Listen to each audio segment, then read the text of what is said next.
All right, we have hit the start button and things have gone live. After a week away, we are back with Super Robot Sundays here on Sound Goblin Gaming as we get to Super Robot Wars 30, a place we will be probably for the next year and a half to 2 years, if we're being totally honest.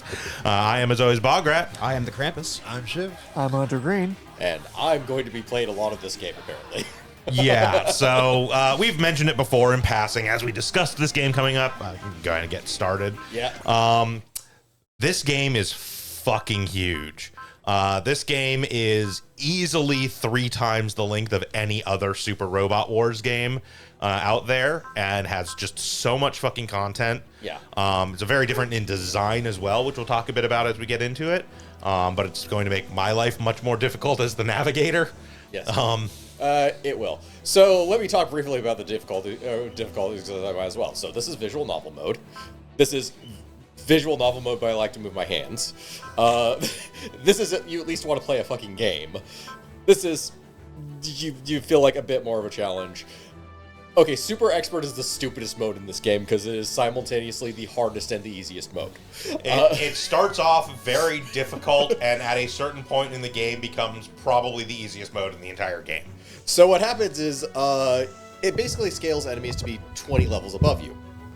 But there is still a level cap. But there's still a level cap of 200. So once you actually hit that level cap, you suddenly have max level characters fighting max level enemies, and your characters scale way better than the enemies do. Plus you have all of the options from just having max level spirits. Yeah, there are several scenarios where I cleared the entire board on the first turn. At a certain point, it stops being a challenge. Yeah, we are not going to play in Super Expert because it makes the first, 5 to 8 hours of the game extremely boring. And that makes the last 5 to 8 hours of the game also extremely boring, just in the opposite direction. Then Super Expert Plus is a mode they added after the fact. It was actually part of the DLC stuff. It basically fixes the experience scaling so you don't hit 200 freaking immediately, but is also going to be extremely boring for us to watch for basically the same reasons as Super Expert. Yeah, the one thing that Super Expert Plus does add that none of the other modes have, there are some power parts that are at 100% exclusive to Super Expert Plus.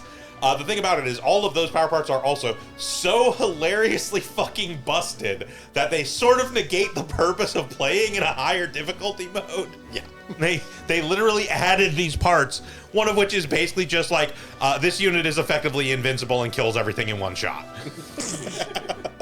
Granted, that just happens anyways, but that's a different matter entirely. Yeah. So anyways, we're going to leave it on hard. Yeah, hard is realistically the default mode. So these, you get your choice of protagonists. You get Edge Santa Claus and As Santa Claus. Tragedy struck one day as they walked by a Hot Topic when it exploded. We're going to, I think we discussed we're going to do the male. We're going to do the male in space. Okay, so to briefly go over this, as this character plays completely opposite of how he looks, or his personality-wise is completely opposite of how he looks. Yes, it is actually a plot point. Constantly, everybody assumes that he just gives no fucks and is this lazy layabout, and actually he's super focused.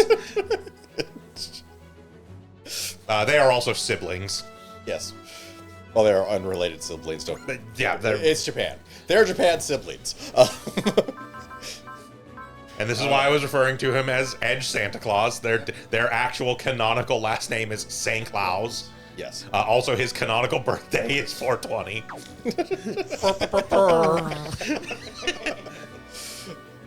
Let's see. I can pull up the birthdays if you really care. What was the stupid one? The stupid one is always the director's birthday, which I think is 11/11, but give me a second to...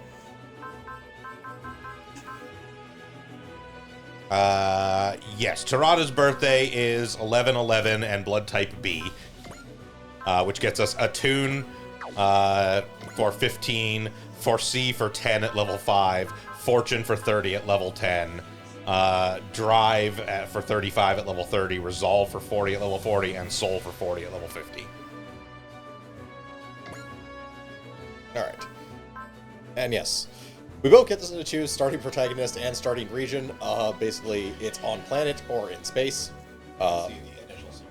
Yeah.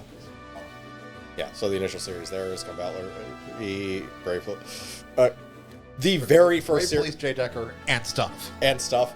Though the very first thing you actually encounter is Maz and Kaiser. Yes. So stuff. Yeah. We're going to go with the space route, primarily because it gets us to one thing the fastest possible that we really want to get to. Also, I've literally done female protagonist on Earth. Yeah. So this is literally the opposite of everything I've done. Yeah. Overall, there's not a huge amount of difference. After about 5 or 6 scenarios, it all kinds of syncs up anyways. Yeah. This is a work of fiction. You know, fucking obviously. Wait, are you saying super robots aren't real? No. I've been lied to my whole life. The square cube law has crushed your dreams.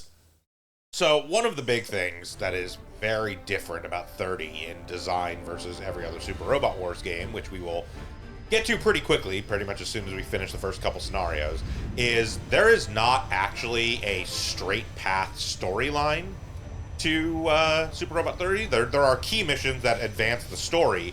However, it is not like every other Super Robot Wars game prior to this, where Scenario 1 is followed by Scenario 2, is followed by Scenario 3, etc., etc. At a certain point, you basically get essentially laissez-faire to do a whole bunch of various optional missions between various key missions. Certain key missions can be done in different orders, which slightly changes the way that things progress. They're basically a bunch of like ABC versions of given missions, Depending on which order you do them. What other missions you have done. So like early on, we're going to run into the Ray Earth girls, but we don't necessarily have to run them before we run into, say, like Knights of Magic or other early series. We're not going to run into them that early because we're starting in space. It's going to take a okay, so space is actually a lot smaller than Earth, so you still get to Earth. You get to Earth faster than Earth would get to space. Yes. But yeah. But the whole idea is that there are, like, if you have 3 scenarios you can pick from that all have 3 different series of them.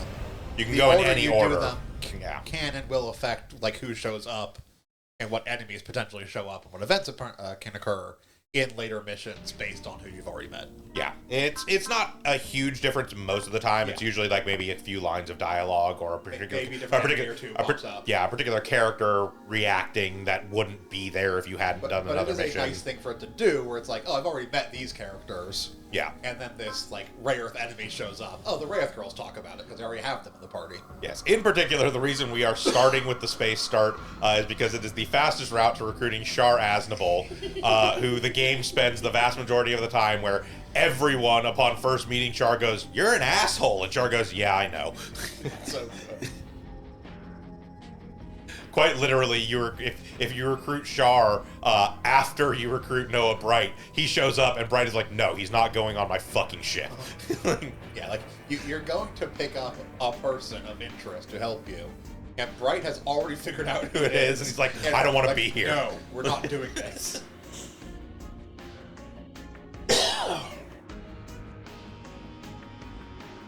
Also, all the things have happened in the past. Yes. There is a lot of history to this specific Super Robot Wars Earth because a lot of crap has happened before this series.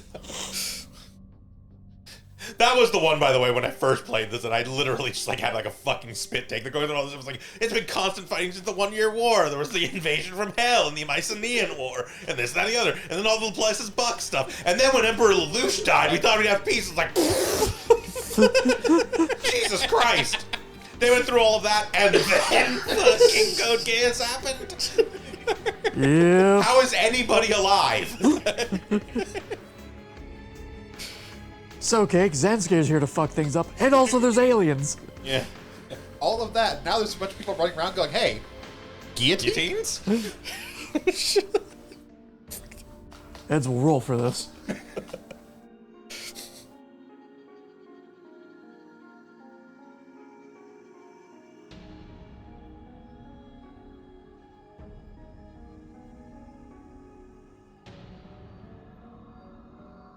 As always, there is technically the possibility, any of those things that show up in orange, we could technically hit the like select button and get a little pop-up explaining about them. Most of these are not terribly important. They're just little bits of backstory and lore to the game or the various series that are in it. The vast majority of the ones that have come up in this conversation, we've already talked about ad nauseum because they are from series that have already been in these games. Either these games or SD Gundam G Generation, insert the blank. Yeah, you've already seen us run enough SRW games at this point if you've been watching our series that you're aware of all these various wars that have occurred. And if not, there's Wikipedia articles for you. Go The one thing that I do actually really like about this game and its setup is because stuff like the 1 Year War, the Mycenaean War, the Hell Invasion, all of that happened in the past. We do get back to a thing that used to be a pretty strong staple of the Super Robot War series, but was absent from a lot of the most recent ones. Mostly because all the characters weren't necessarily present. But yes, we do absolutely get Amuro, Koji, and Ryoma all being old veteran war buddies. Yeah. Nice. And it's extremely funny because everyone else is terrified of Ryoma because he has his reputation as being this just like insane hell beast of a person. And meanwhile, Koji and Amuro are like, you guys have no idea, he's a fucking doofus.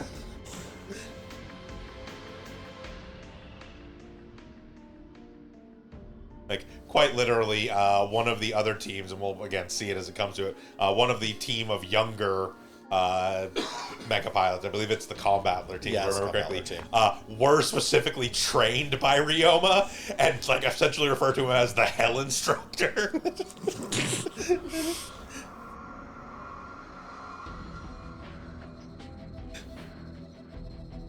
Like, when they run into him on the ship the first time, like one of them goes into like PTSD flashbacks.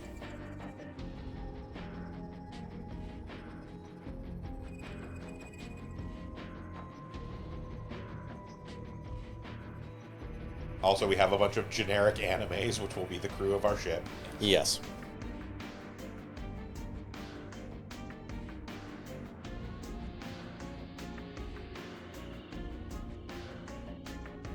If there's anything to note to this game, we do have a series unique ship as opposed to just having Yes.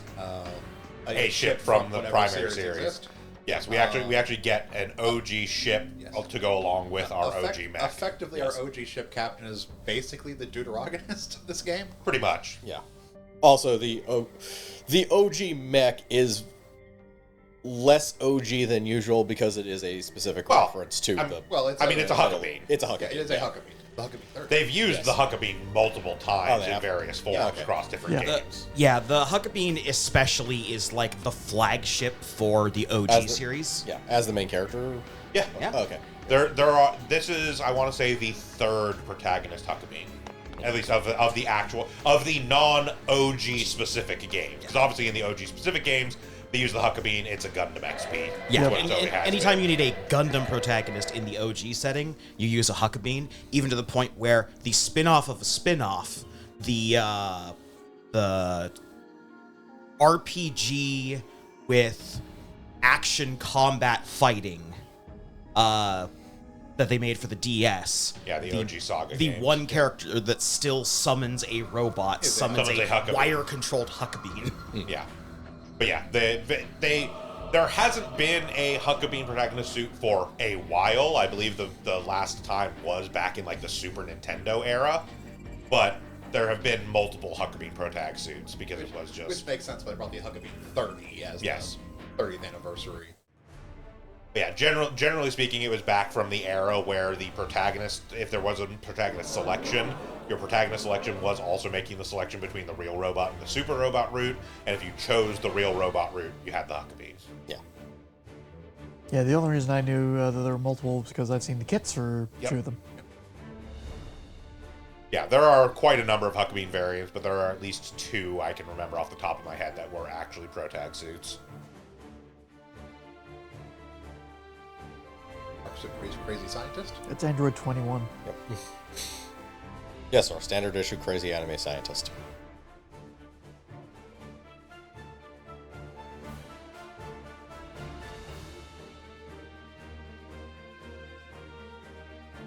Hell, she's your standard issue crazy anime scientist because you refuse to wear clothes that actually fit.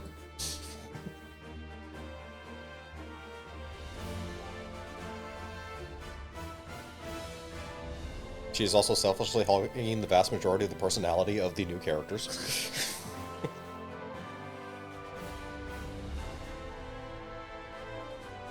Yes. The captain has her own small supply of personality, like in the captain's department. The fact that it comes in a hip flask is coincidental. But Jaquan and whatever her other name was. Yeah, you only know he's named Jaquan because his name is currently on the screen. Leanne! I know what you're talking about. I remember these great characters from when I played SRW 30. Yeah, Jaquan and Leanne are pretty much nondescript. The captain has a couple moments of personality, but not a whole ton. And the first officer has a personality insofar as having a gigantic stick up your ass being your entire character is a personality. The worst part is Leanne and Jaquan are sub-pilots of the main ship, and I still can't remember their name. Yes.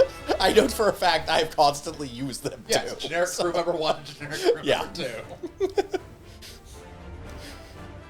I feel even worse when it comes to Reynold. I don't remember his name either, and I know he actually plays a bigger role than these two combined. Yes, but again, Reynolds' entire personality revolves around I have a colossal stick up my Yeah, ass. he's the EXO. Granted. Be an asshole. And somehow I think he also has less screen time than these two. Yes. It's at least because they regularly have like conversations between Leanne and Jaquan. Any scene that Reynolds is in, Mitsuba is also in, and 90% of the time you're dealing with Mitsuba, and Reynolds is there to just be like, we can't do that. Shut up, Reynolds. Fine. Like, that's 90% of his lines in this game are just like, we shouldn't do that. Shut the fuck up. Well, fine. Well, the captain told me to shut the fuck up, so I guess we're doing what the captain wants to do. And this is Mitsuba, who I'm assuming is constantly drinking. Cutting-edge, all-purpose combat potion. Mostly because it's her job to babysit everyone that she brings aboard the ship. And have you seen this cast? This is a Star Ocean cast so far, and I don't like it. I think they know they're in a video game.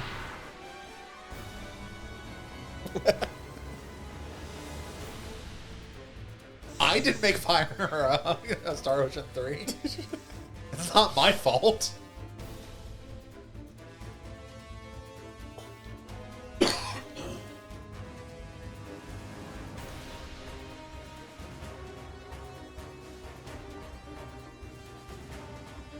I also note that we're going to spend at least 60% of the time on the air watching through plot and not actually playing the game. I mean, it's That's, Super that's Robot normal Wars for a game. Super Robot Especially Wars early. game. But, yeah, especially early. Like, Super Robot games do have more plot typically to them because they are trying to mishmash all the different stories and everything going on. Yeah. But especially early on in a Super Robot Wars game, they're trying to establish the, like, Well, and even more so core mainline as well. Well, even more so because design-wise, compared to like the G-Gen games, they tend to do less plot within a mission and more between, like before and after missions, basically. The G-Gen games tend to have a brief setup for a mission. You go into the mission, and during the mission, things will happen, and you'll have dialogue and whatnot. It is less. They do that less in Super Robot Wars games, or at the very least, when they do it in Super Robot Wars games, it tends to be once per scenario, a thing will happen, and then it's just back into the mission, as opposed to G-Gen, which very much tends to be, we have a setup scene, then we have the pre-scenario, then we have another scene, then we have the main scenario, then we have the first interruption, then the back, and then, like, they do it 3 or 4 times per scenario. Especially in G-Gen Genesis, which each mission was basically 2 maps, or 2 sections.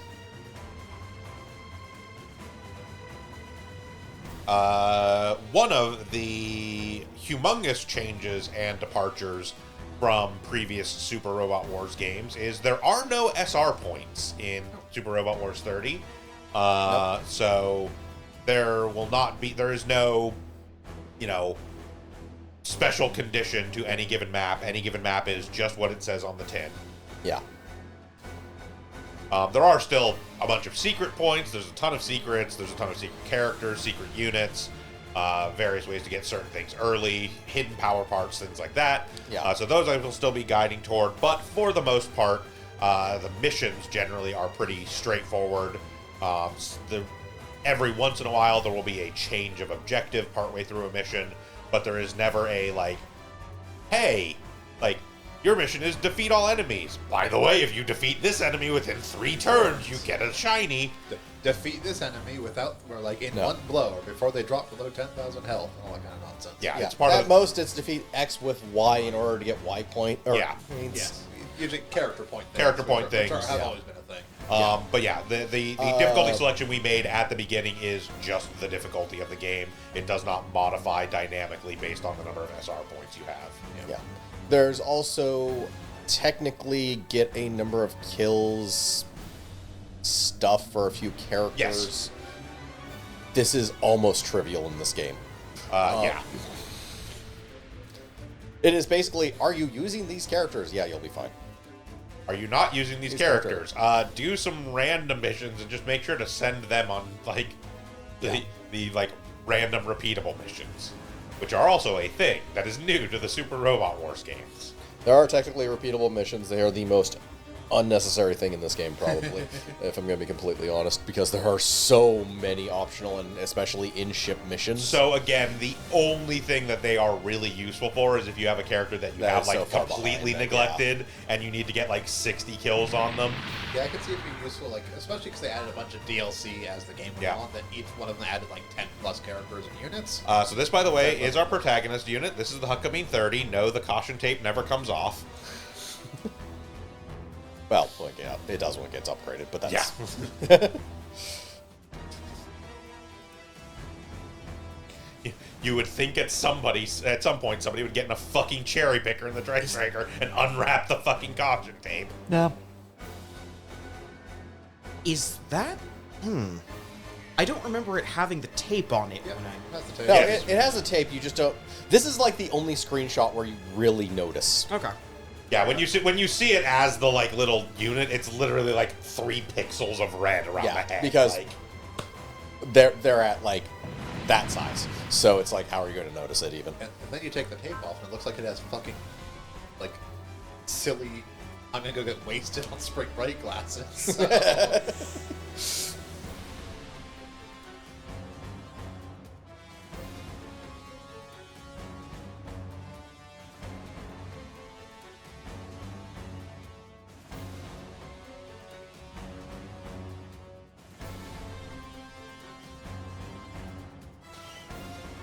You had it caution taped up. It shouldn't be able to run. Can they not read? It said caution. Caution. Why would you approach it? No, most it's from a different franchise.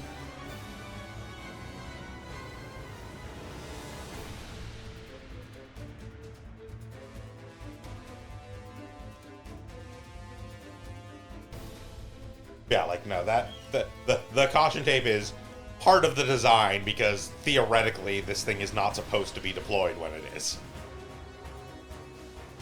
It literally gets deployed, depending on whether you're in space route or Earth route, due to a sudden attack, and they're like, "Oh shit, we need to mobilize." Where's the Huckamine 30 pilot? I don't know. He fucking died or something.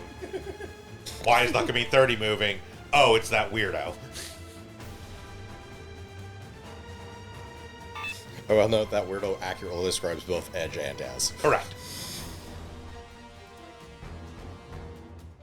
Oh, I know why I keep thinking of Star Ocean. Edge Maverick. Dumb name. I was tempted to change the last name. In my first playthrough, I did change his last name to Santa Claus.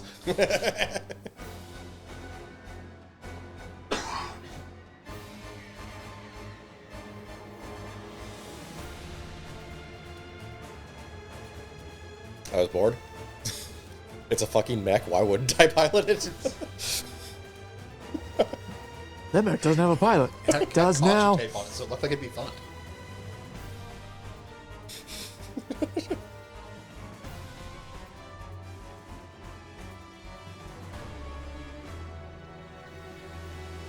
Look, it's too late now. The mech has my stink on it. You can't take it back.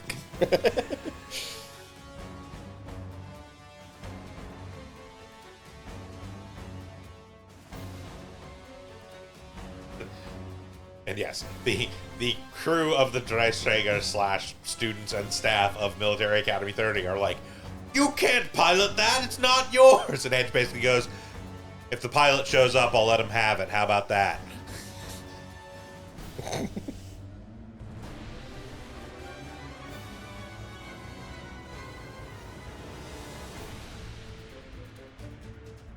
Hey, we're not on Super Expert. I don't have to do stupid shit. Yes. He's handling the 30 so well. It moved forward. That guy knows some maneuvers. He's not listing lazily to the left.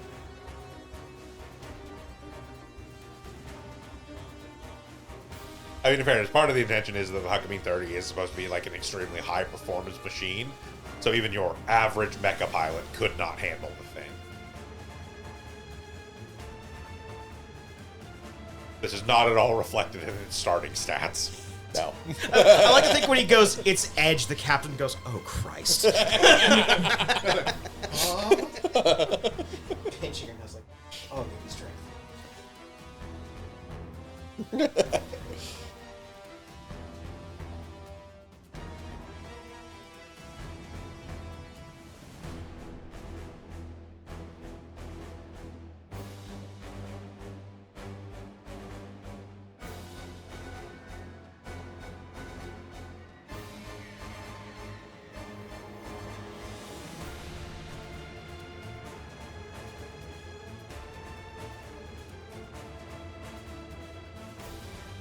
Oh my god, the scarf could come off.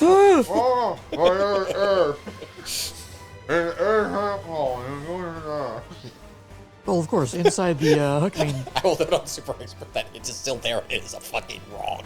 Correct. The enemies aren't very strong. Oh no, my ass.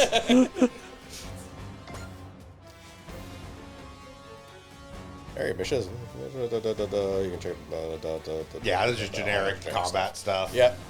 You can view the tutorial in the help section. Alright.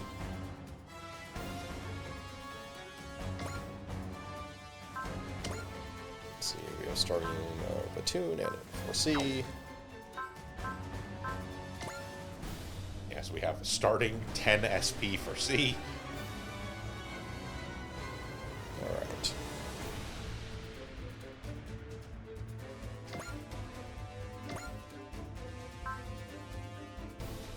Alright, so that's not move and shoot, and then, yeah. Yeah. Oh, we also Leap don't Slasher is have move and the, shoot. we don't have the morale. It's 110 morale. Yeah. But yes, the green gun with arrow is move and shoot. The yellow thing is beam. Yep. I think our beam sword is beam weapon. You will also notice pretty much immediately that there are energy costs and ammos, and this game does a hell of a lot better job of balancing that than most other Super Robot Wars games. Yes, they do actually matter. Okay, he has a 13% chance, and we are not made of paper mache, so he does it. I don't care. Alright.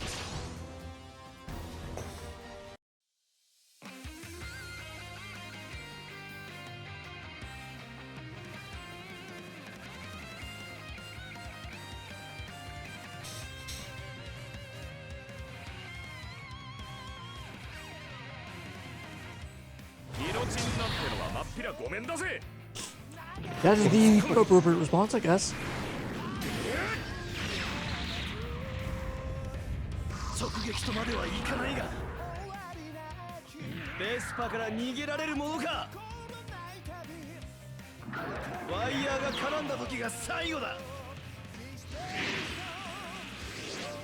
And if your wires don't grab me, Oh no, there is an escape from Bespin.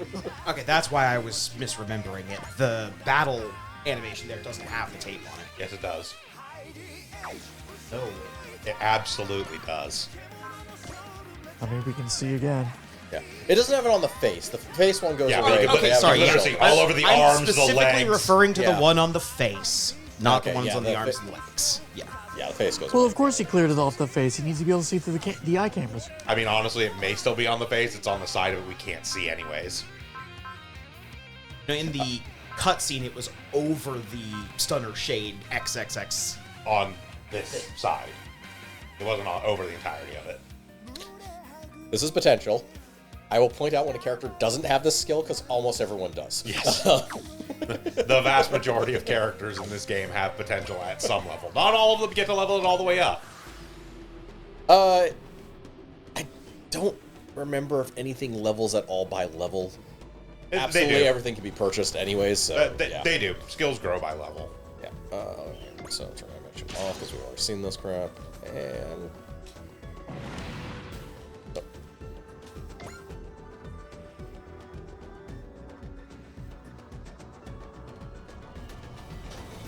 I haven't seen the photon rifle. nope. Watch that one.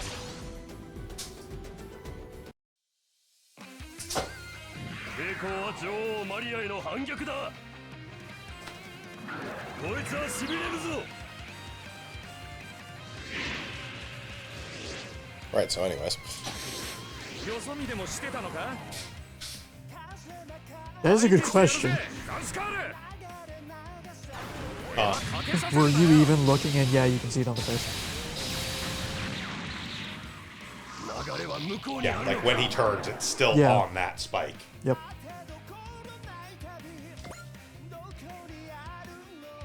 Yeah, were you even looking? Like, seriously, you shot the wires over there. I didn't even have to move.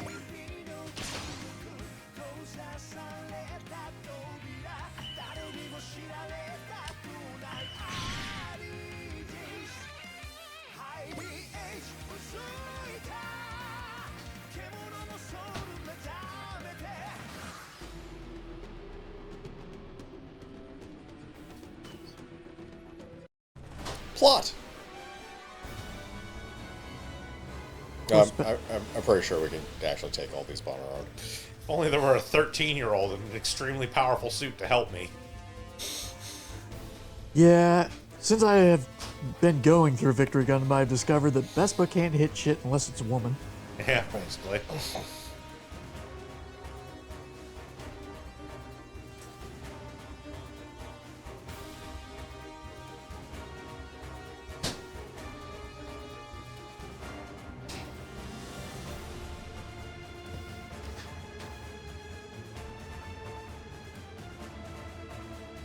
Technically, no.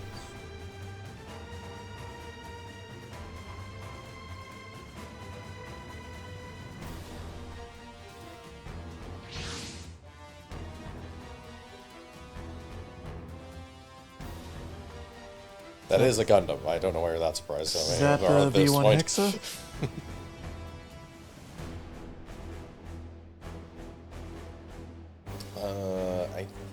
It is the V-dash. Yeah. V-dash? Okay. Yeah. Oh, that's right. Hexa were the ones that weren't victories, technically. Yep. Yeah. They just have a different Yep. suit, basically.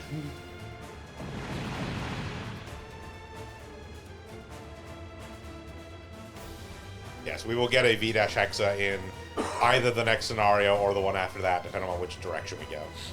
Yeah, I think this goes pretty quickly into victory in the space scenarios from what I saw. Yes. It's like one of the first non-optionals. Well, again, we basically have two key missions we can do, and we can do them in either order. Yeah. And it's basically we either do the rest of the victory startup stuff, or we do Majestic Prince. Yeah. And then we do whichever one we didn't do.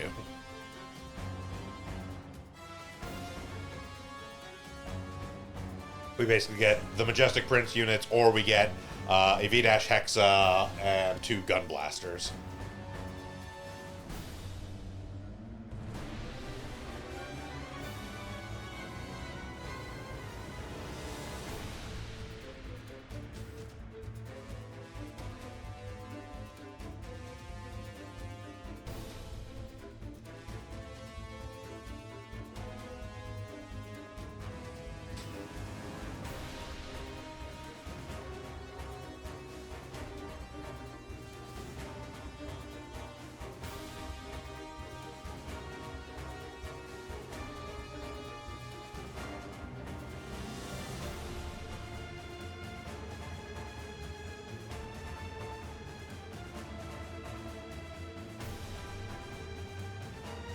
He's the second youngest.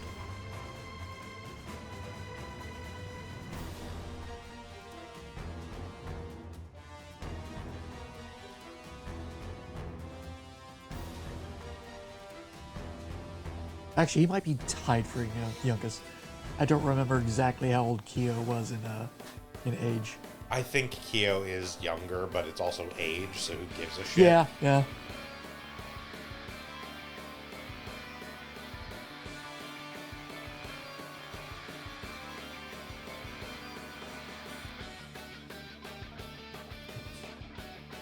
Insert your own lyrics here. Kyo has never introduced his mother to people by holding the helmet with her head in it. Ah, shit, I'm in a trauma competition with so epic.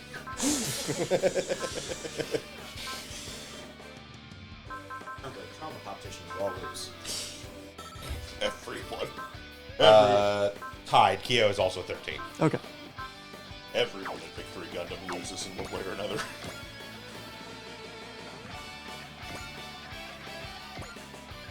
I've got 6 episodes left to go to finish it. How you liking it? There are some great moments in it, and also some moments where I'm like, but why? Why? I've come around to liking it, but that's something you have to expect from Victory Gundam. Yeah. It has, when it's great, it's really great. It has a very slow start. Once it gets going, it's pretty good. I definitely like, while it's definitely not in one of my top series, I don't hate it. So Yeah, I think it's got the problem Double Zeta has, and that it's a little unfairly maligned. Because once you learn to appreciate it for its strengths. yeah, I still don't like. I understand the reasoning people have for not liking Double Zeta. I thoroughly enjoyed Double Zeta. Oh, same here. Double Zeta gets off to a rough start, but resolves into a good series. So Double Zeta gets off to a rough start if you are going straight from Zeta. yeah, I was gonna Yeah. say it is tonal whiplash coming from Zeta, and then in its own series, it goes through tonal whiplash. Well, it's also just, it gets off to a rough start for a UC Gundam in general. Like, for a mecha anime, the way that Double Zeta starts, sure, pretty normal. For a UC Gundam series, they typically don't have that more almost like comedic slice of life sort of tone to them that Double Zeta starts off with a lot of.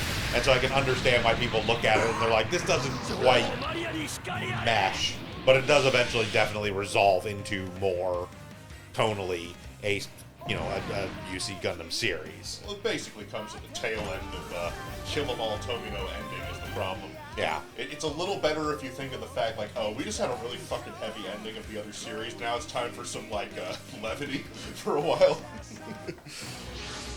Yeah, but my point is that that's not something Gundam has typically done or really did do after that. Oh, for sure. It's not like Unicorn starts with 2 episodes of Banagher and his friends kicking around the station, having zany adventures.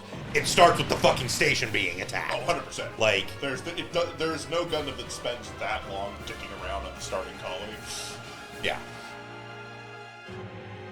Like, I don't necessarily view that as a bad thing. I'm just saying it's understandable why people would look at how Double Zeta starts off and go like, this doesn't really feel right.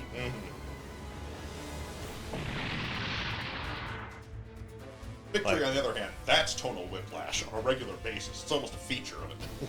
Yeah.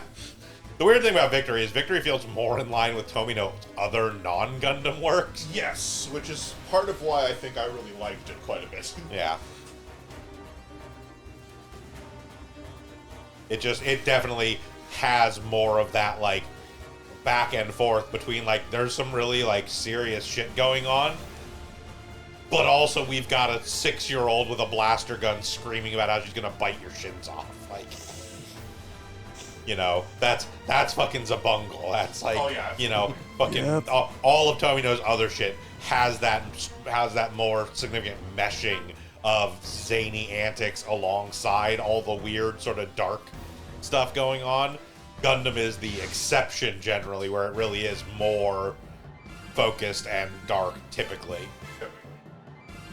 You know, we get moments like Uso getting, like, someone trying to drown Uso in a bathtub to unlock his late new type potential, and he escapes by biting her on the breast. Yeah. Yep, that is something that happened.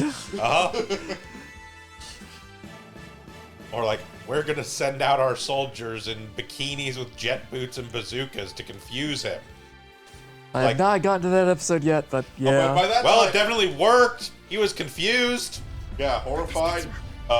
Showed very clearly that Katejina was unhinged at that point for unclear reasons. Her entire existence in that show baffles the fuck out of me. Katejina is a person who I can only describe, because her actions are so baffling, as someone who has no true ideology and just goes with whoever is most powerful and makes her feel good. Genuinely, I think that the thing with Katejina is that Katejina is unfortunately the victim of the vast majority of Tomino having real serious issues with women. Yeah, Yeah. that is a not to be ignored portion of it as well. There's a very particular American Dad gif where, and I promise it's relevant to the conversation, where Roger is slamming Francine's head in the fridge door, screaming, "I'm off my meds," and I always think of that when I think of Tomino's writing.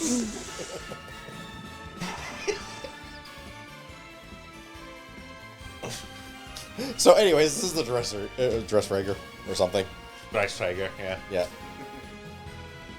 Yeah. It is one of the best units in the game. Eventually. It gets a lot of upgrades, which we'll talk about when we get access to that part. Eventually, it gets a lot of upgrades. We are mostly going to be doing other things with it first, but yes. Basically, you've seen previous SRW games where we usually have like 5 or 6 selections of spend a bunch of CP or whatever they're called in a particular game. Resource. It's like it's like 6 You get- levels and you get to like, pick one of 3. Pick one of these 3 bonuses. Pick one of these 3 bonuses. Pick one of these 3 bonuses. That's vastly different in this game. Yeah, we'll see that. Yeah, I think we'll see after that. this mission that we get Yeah, to. it is after this mission. It's like one of the earliest things.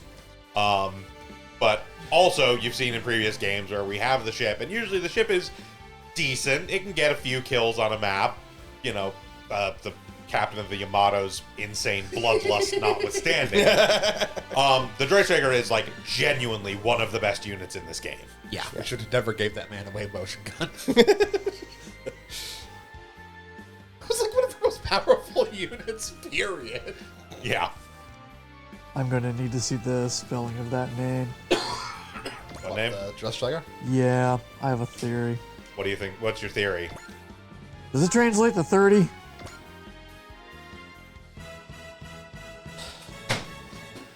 So, the Dreysager. Mighty Elven ship. STR.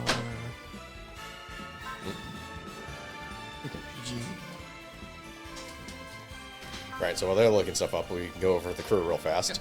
This is Mitsuba, and there's other people. Let's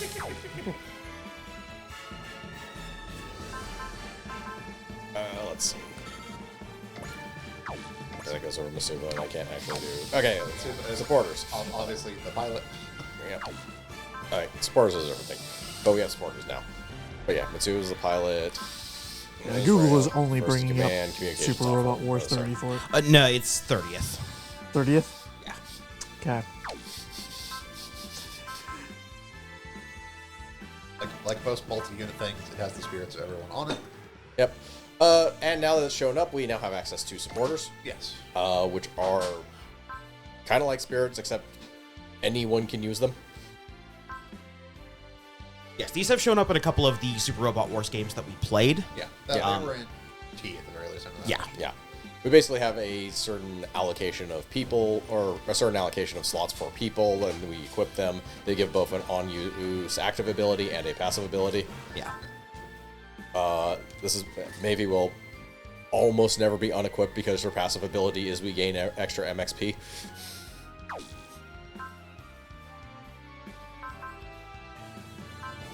It's a very nice series, and I like, or not very nice addition to the series, and I like to see it return for 30. And here is a poor unfortunate soul.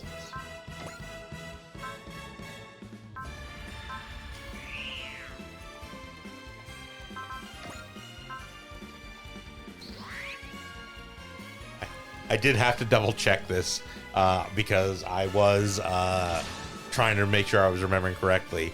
They meant for it to be 30. That's not what Dreisteiger actually is. Ah, excellent. Because Dreisigder is 30th.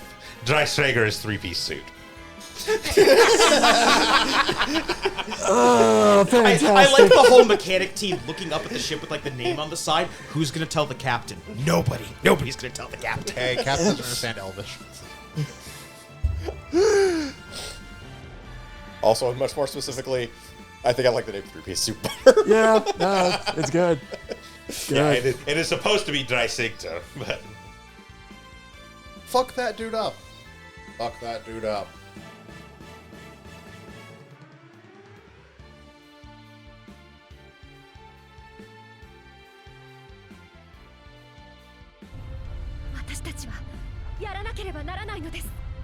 Oh, don't worry, I made sure you can't.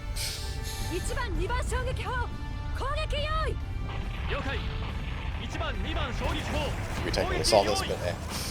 目標インレンジ撃ち方始め Does things like cannons.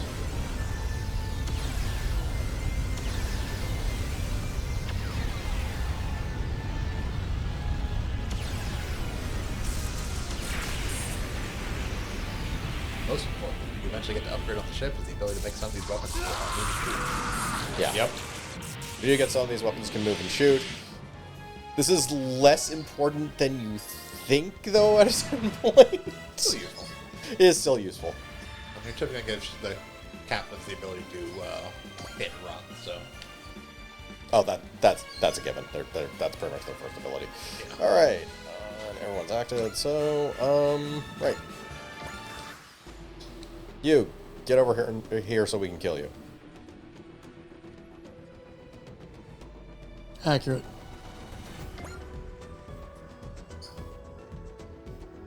Yep.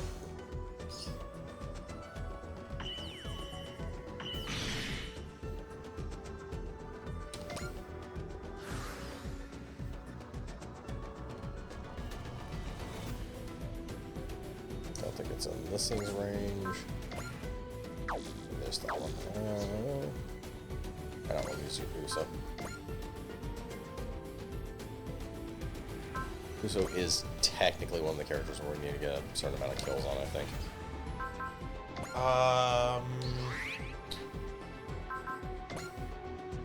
Yes, we need 50 kills on him, so.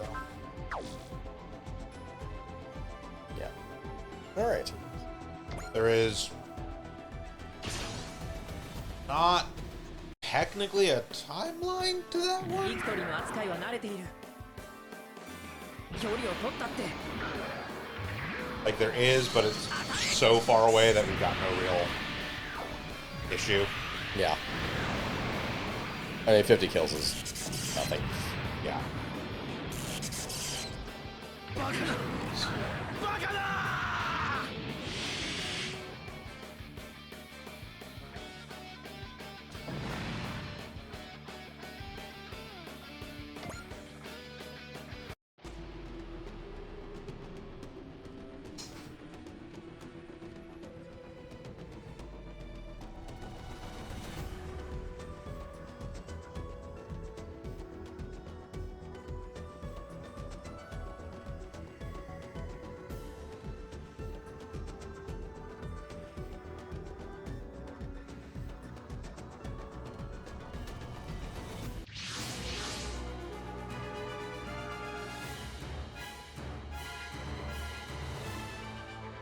What are these mysterious units?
Behold, this mysterious unit. Who knows its name? Space chicken.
Why not? We haven't seen this thing.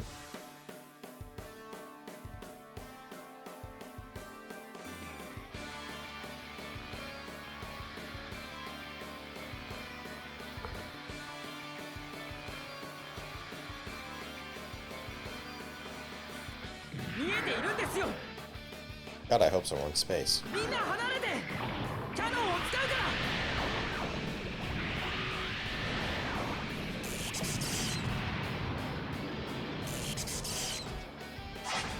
Also, seriously, get used to seeing these weird, kind of dumpy-looking things. We are going to kill millions of them by the end of this game.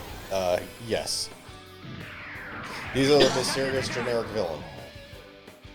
Gundam upper torso with its arms replaced flags. Yeah, like, they... Not only are they, like, the generic villain, they send them at you in such large quantities. It's ludicrous. There's one mission in particular I'm thinking of where I think it legitimately throws over 100 of them at you.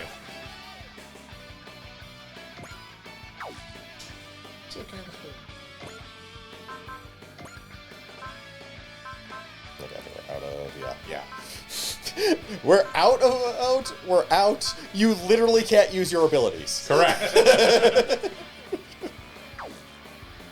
Amazing. Fine, a 70% chance isn't that bad. And if you miss, it's like that's gonna hurt. Yeah. Like, I wouldn't even worry about it. Actually, because I'm pretty sure we have no use for this otherwise.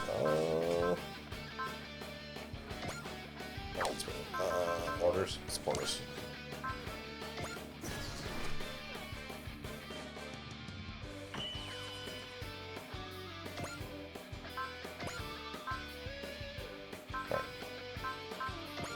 Counter. That guy specifically.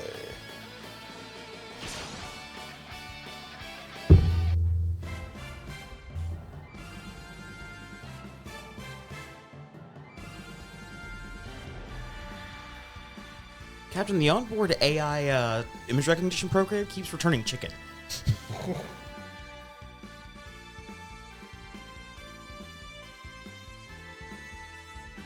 Fine, then tell the onboard AI to kill all chickens. Crap, we're gonna make an exception.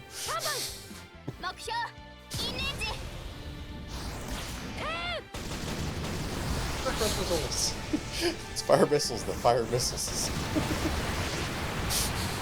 Yep, that guy. That guy is the thing who got fired at. Just love how they pause around the thing. Stare at it.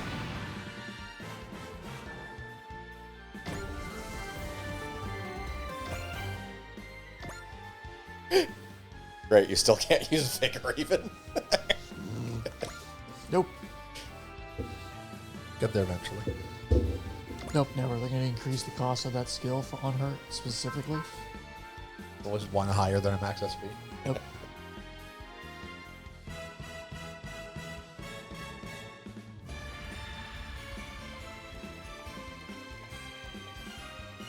Yeah, at base, every resource 5 a turn, this will change later as we upgrade the ship.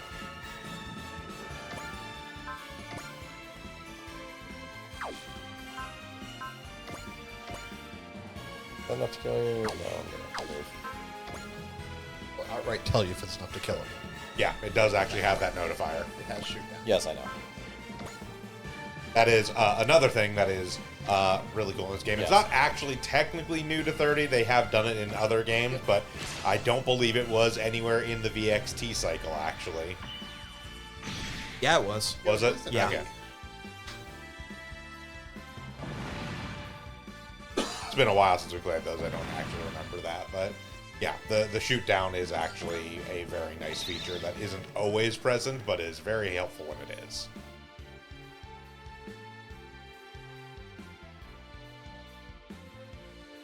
Hooray, a skill program.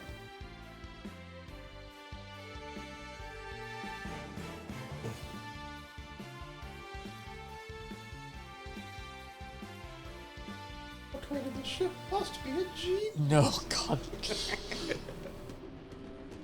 Hey, they've got Mecha in EDF. They could put it in Super Robot Wars. Oh, that would be amazing. Like, the mech wouldn't be great comparatively. No, it'd be one of those like small ones you probably don't use, but you'd still be able to get like the EDF characters. Listen, if any game from that developer is going to make it into a Super Robot Wars, it's not going to be EDF. No, it's gonna be Robot It's gonna be Alchemic Robot Drive. Alchemic Drive. The Mega Knights. I know, I really want them to put mechanized loader Arga. Varga into the game. Just have it be awful. Okay, so that's the thing. The Mega Knights are also awful. Yeah, the Barga. But they were Isn't- ostensibly designed for combat. Varga is not. Barga is controls better, and I would say is stronger than most of the Sort Mega of Knights. future Varga with Death Laser on it. Yeah, I'm not even talking about Future Barga with Deadly. The one that they use for loading crates is probably a better robot than the Mega Knights. To be fair, all of the Mega Knights were originally built for outer space mining because space is filled with deadly super radiation that kills any living thing that Which goes does make it super confusing that you have to remote control them from like 10 feet away. Yes. Seeing as I think that- space is filled with deadly super radiation that kills any living thing that leaves the atmosphere. That actually gets explained in that the control system was never finished for them. The kludged together PS2 controller they make for you is the stopgap solution. Also enjoy the angry face pointing slightly to the right. Or to the left.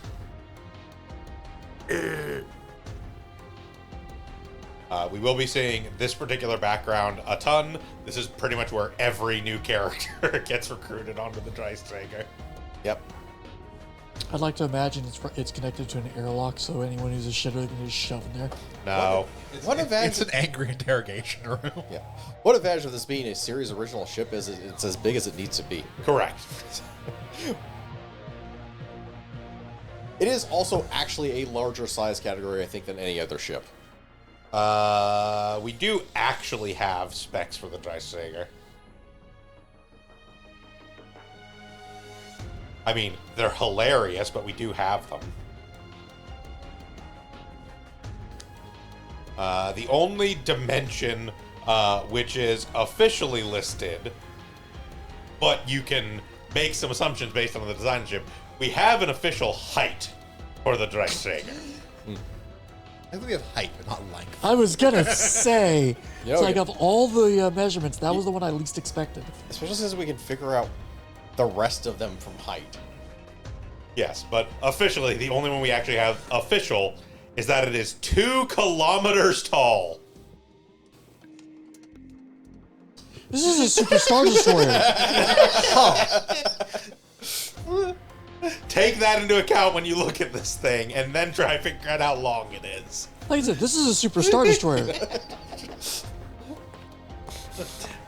This thing could stat in fucking Battlefleet Gothic.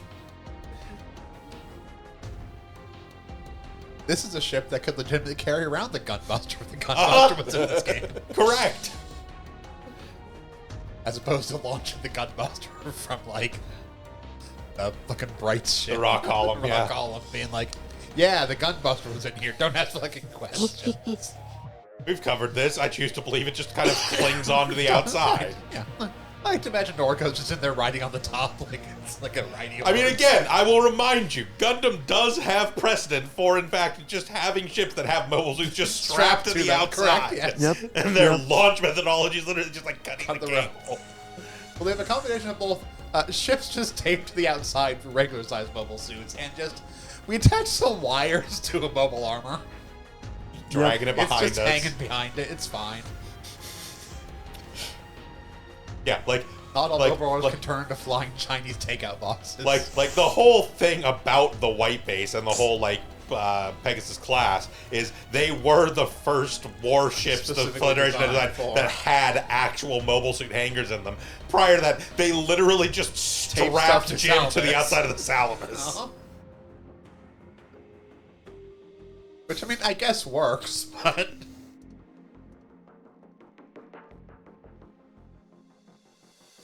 Like you do even see it in some of the like side story games and stuff during the 1 Year War, where they will just have like cargo ships with Jims just like on the side of them. it works well enough. But I would be terrified as a pilot to have to go actually get in my suit in a combat situation. Like, oh, we're actively under attack. You want me to go float out into space and get in a fucking gym? Cut the duct tape off that we use to secure this to the hull.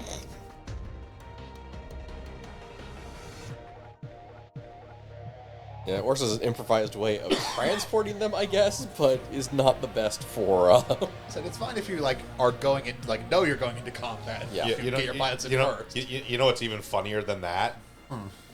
If I remember correctly, it was not go and get out of them and then unstrap them. It was, in fact, drop them off the ship and then have the pilots go out into them and get in the cockpit while they're just kind of floating in space.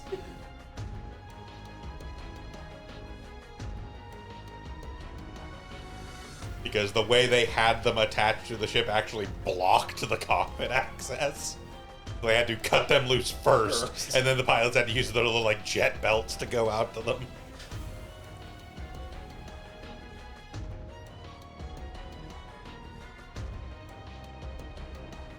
And yes, this is one of the first places where you actually start seeing Edge's personality come through, and I really do genuinely like it. I had to do my job as captain. You're under arrest for stealing the Huckabee. Yep. Theory. Where he's just like Edge's entire personality basically boils down to like, listen, man, I know what I look like, but seriously, fuck you.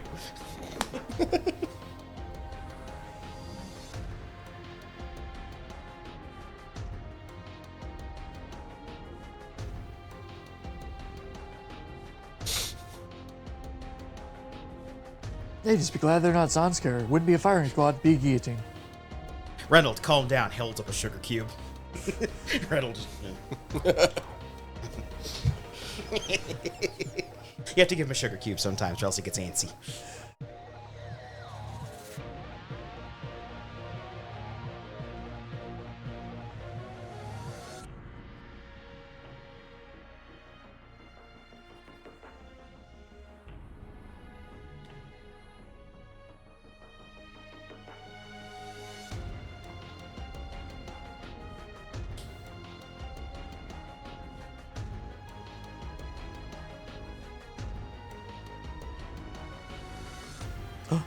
Invisible Man.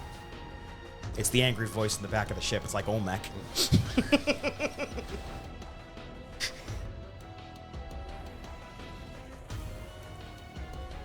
Commodore fights black.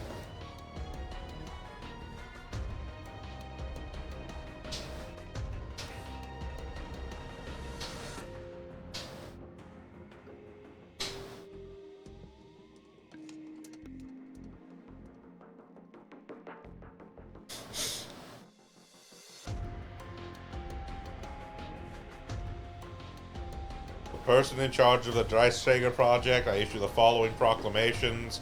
First, good job on defending yourselves. Second, Edge did nothing wrong. Third, Reynolds must be given a swirly once a day. All right, you heard him, Reynolds.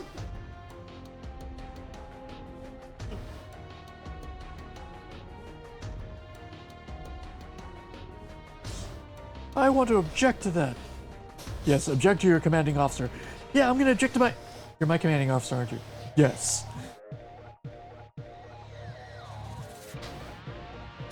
Make that 2 swirlies a day. Your next mission is paper plate bean checkers.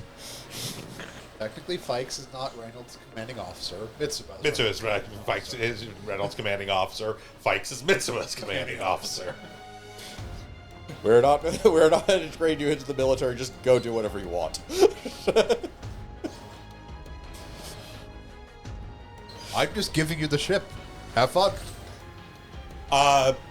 They are technically in the military. He's just basically establishing them as an autonomous corps. Yeah, they're not integrated into the chain of command. Yeah, They're Law students. Nobel.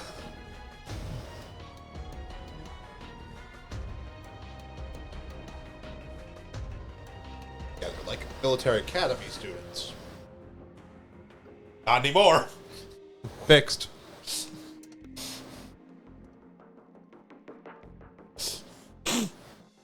We're still students. Congratulations on your commission. Or I'm what? taking no Fuck. further questions at this time. Yep. I actually do like Fikes. Fikes is just like, I'm not dealing with your nonsense. You have a ship. Fucking do something with it.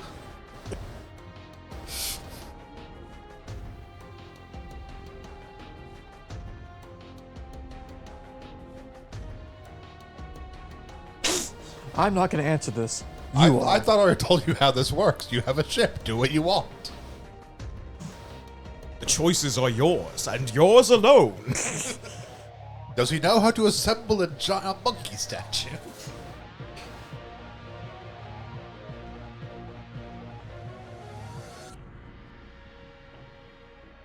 I'll smash a bunch of pots to find a key. But beware the temple guards. Why do we have temple guards on the ship? Stop asking questions. That's okay. Edge is the kind of person who has like 6 medallions in his like little. By the way, we can't see it thanks to the scarf, but Edge is seething at the moment, almost certainly.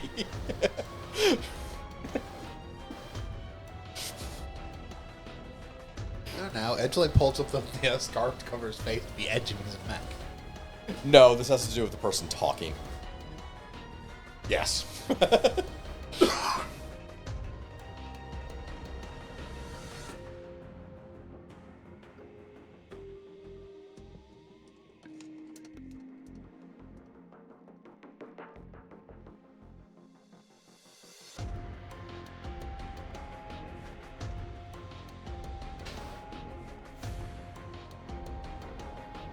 No. Only Lunchables. Too much lead. No, those are Lunchables. Lunchables are fine. Oh, okay. Mr. Beast isn't involved in Lunchables. Can't scam you out of your chocolate. I love seeing a doctor go off on, like, the actual values and stuff for that. Go like, this is unhealthy. This is less healthy than a Lunchable. I don't know how you did it. Well, first, you made a lower quality Lunchable, which is, to some degree, impressive. And then you replace the Capri Sun, which actually has like some amount of fruit juice in it, Yep. with a Prime, which has no nutritional value for human it's consumption. under investigation But it for has having too much electrolytes. lead. It's what plants crave. Lead? No, electrolytes. Because, you know, kids need a daily allotment of electrolytes.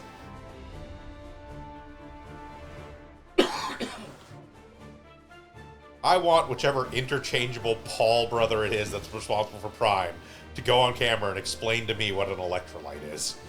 That'd be Logan Paul, and good luck. Jake Paul is the one that's about to get murdered on live television by Mike Tyson, right?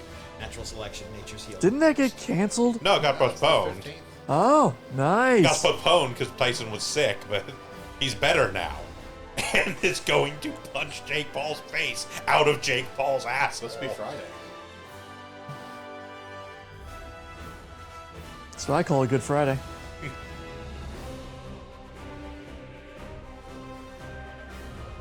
Does boxing still have that rule of if it's an official boxing match, then someone getting murdered in the ring doesn't count as murder? Our 3 resources, MXP, PP, and credits. Yeah. I mean, it still technically counts as, like... It doesn't count as murder. It might still count as manslaughter. I mean, it does count... It doesn't count as murder, like, first degree. There are stipulations to it. Yeah. Got it. Like, he's You not waive some trying rights to when kill him. When you agree to let someone punch you repeatedly in the face. Yeah. Basically. And they're going over MXP, PP, and credits. We'll go over those once we get access to the actual menus to look at those. Yeah. That being said, it does have to be a human being to constitute murder, so Mike Tyson's going to be fine. Oh, goddamn. Can't argue. Can't argue at all. Not a sentient slime mold.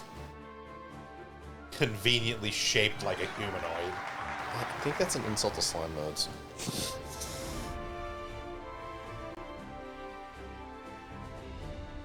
At least they serve a purpose within the natural cycle.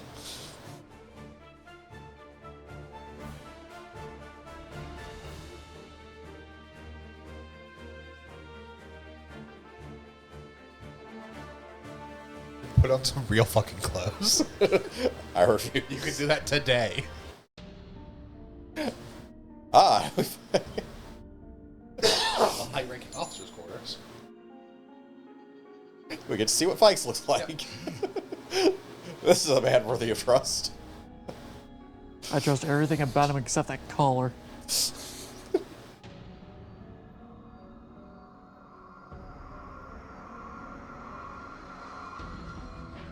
fine. If the Super Robot Wars game has shown us anything, it's commanding officers in the officers in the chain of command that look obviously evil are totally not evil.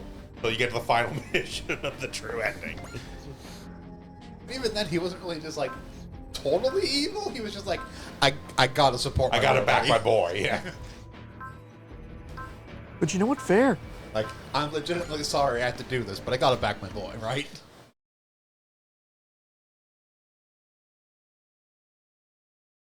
Following bonuses from playing the Steam version. Have some power parts. Have some money. Have some PP. Have some XP. We're children. So, here is the main menu for this game. You may notice a conspicuous button at the very top there called Move. We actually have a map we get to move around. Yep. And there are a lot of things that can be on this map. DBD. It is, however, the big one that was pointing out there, and the reason why it was in red text, there are some missions which will not actually show up in the missions list. They only show up on the map. These are called relic missions. They basically are very quick little, like, almost mini mission. At most, you usually deploy, like, 3 to 5 people, and you get something out of it, usually, like, money or a power part or what have you. They're usually very specific, like, defeat this in 2 turns, or do this in 3 turns. In addition to that, there's also investigates that pop up on the map, which are just basically, you go here, some people get some extra kills and experience, basically. And there is occasionally that fairy thing that doesn't pop up on the map where you get to choose some resources and gives you some money. Yep. We get the mission list here, which we have 2 different types of missions. There are area missions, which are ones that are actually like go to these technically also show up on the map and you can move there manually. But these are typically the ones you'll see also that it does. The stars by them means that they are key missions, meaning that they actually advance the story. We don't have any non-star missions right now, but eventually this list will have a fuck ton of them. And then we have the onboard missions. Onboard missions are basically just things. Some of these do involve actual combat. You'll be able to see on the right-hand side where it says sortie slots. If it actually has a number there, it means that it is actually a fight of some sort. But the vast majority of these are just a brief cutscene, and then they give you a bunch of shit. Yeah. A lot. We will do almost none of the actual onboard missions on stream because there's not really plot to them mostly. We'll like all the ace pilot stuff shows up in onboard missions, so we'll look at those as we get aces. Yeah, a lot of the stuff that previous was like, if you got ace or it would just be a cutscene between. It would be a cutscene when you next went back to the ship. Now those are here, Yeah. so you can basically watch them at your leisure and activate them at your leisure. We will be all blowing the through all DLC of these real bonuses. quick because these are all the DLC bonuses, but none of these have. This is the ace pilot thing explaining aces. All the DLC ones, none of them have any plot that actually matters, so we're pretty much just going to kind of blow through those and just to get our stuff.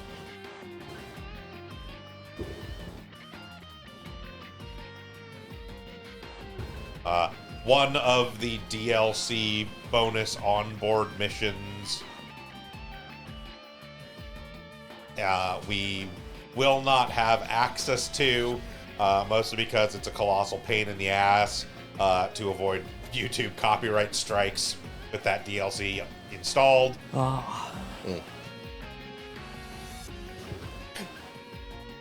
We can technically install it, do it, and then uninstall it. No, it breaks the save. Oh, it breaks the save, okay. That alert we were seeing before stream is because the save games I have the DLC active. Yeah.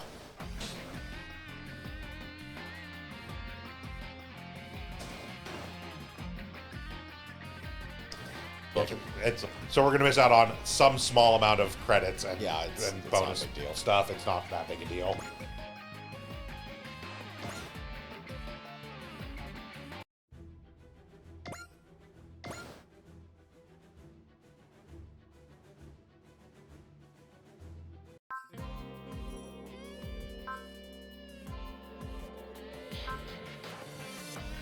Pretty much all of the DLC bonus ones amount to essentially that. Captain, we received something from command. Cool.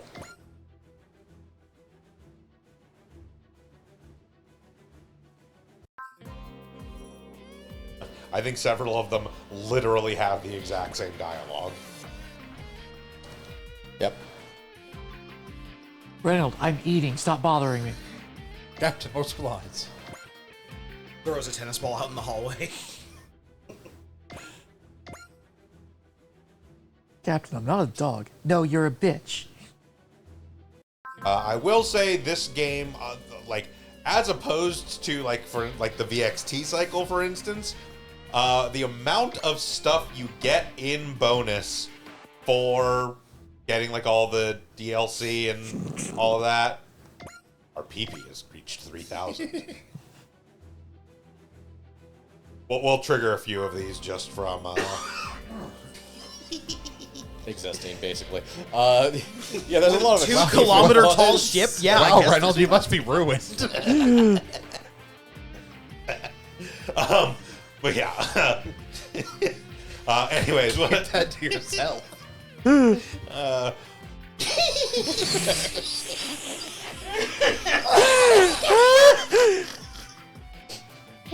I don't want to be a pilot here anymore. I don't know if you're a baby's trainer.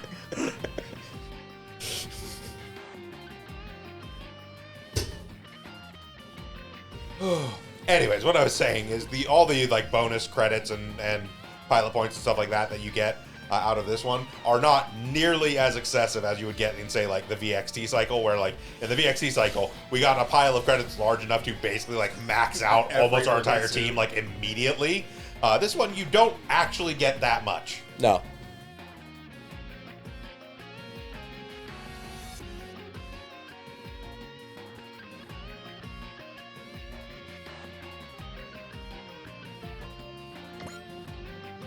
Dynamite. I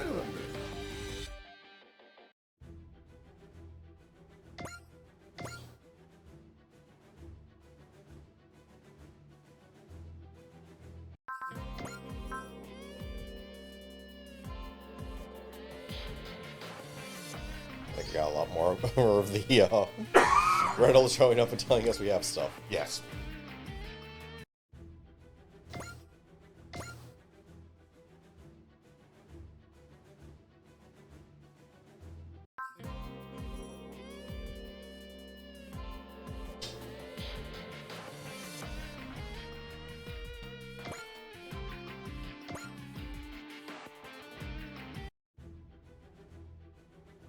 unbelievably rare part. Oh, goody night. Maybe is absolutely the reason the ship needs a counselor. There's no maybe about that. Drill sergeant, not a therapist. Yeah, but we need a therapist. Yes, this one is triggered because one of the parts you get hucked by the DLC bonuses is a super rare.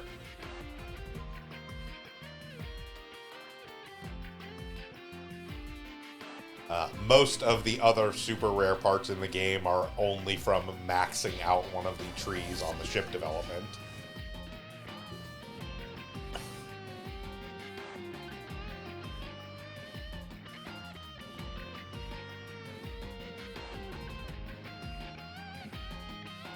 Randall doesn't play gacha games. He doesn't know the star system.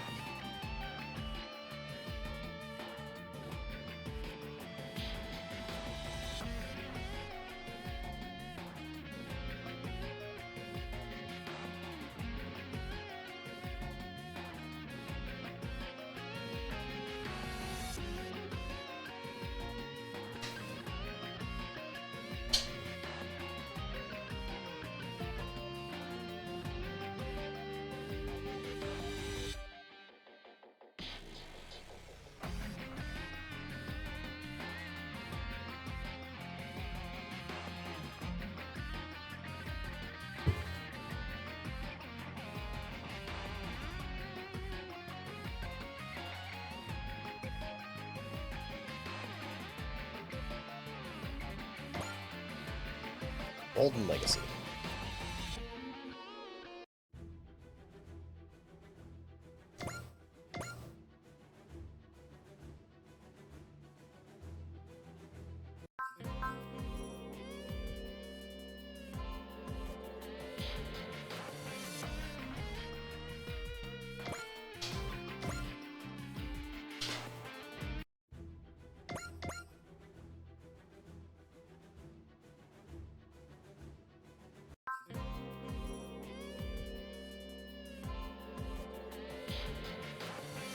And to go over them, since we're not going to see them, the Super Expert Plus power parts are the Tesla Drive S, which is +5 move, grants S ranks in unit and weapon, air, and space terrain activities, grants the air movement type unless the unit is terrain locked.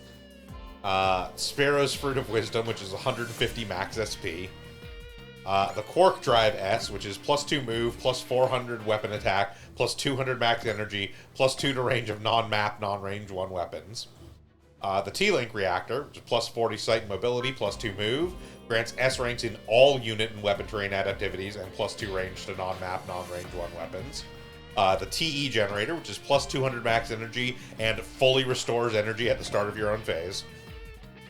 The DGG Soul, which is +2000 HP, +400 armor, activates the Persist and Valor Spirits at the start of every turn where you have 150 or more morale. The ERS 99, which is at 150 or plus morale, you activate Love Spirit at the start of your own phase. And then the Chrono H, which gives you an extra turn, does not stack with other parts that grant extra turns, gives +100 max SP, +5 EXC, and +50 morale on Sortie. The Guardian Factor, which grants an extra turn, increases weapon attack power based on current morale and steps of +200 to a max increase of +1000. And the XXX Final, which grants an extra turn, does not stack with other parts that grant extra turns, activates the Zeal and Valor Spirits on the start of your own phase at 150 or more morale. Yes, you can see prerequisites here. These are all the basically onboard missions we can unlock and the things necessary to unlock them. Most of them are just basically those quick reward things where we'll give you like a power partner or something. Occasionally something more elaborate will show up that is character dependent, like Ryoma gets X number of kills or something. Yeah, there are those ones. There's also like boss rushes. Once you've done a certain number of scenarios and fought a certain number of like the named characters, there will be a boss rush scenario that shows up in the onboards. Yeah. Okay. Also, we can sell parts in this one. We can sell parts in this one. They will still show up in the menu, but we can sell parts in this one. Yes.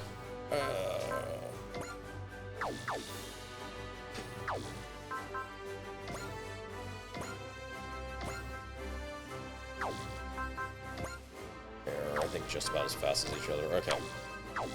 B-dash is slightly faster and it has more spare parts.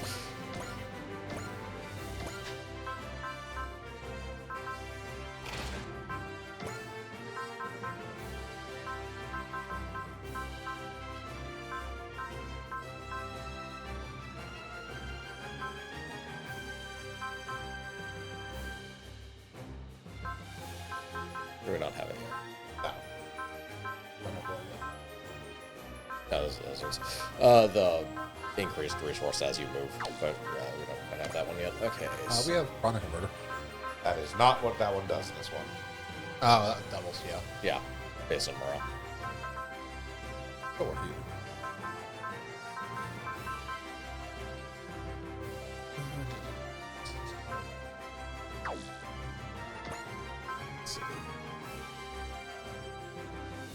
We don't really have resource problems with these ones.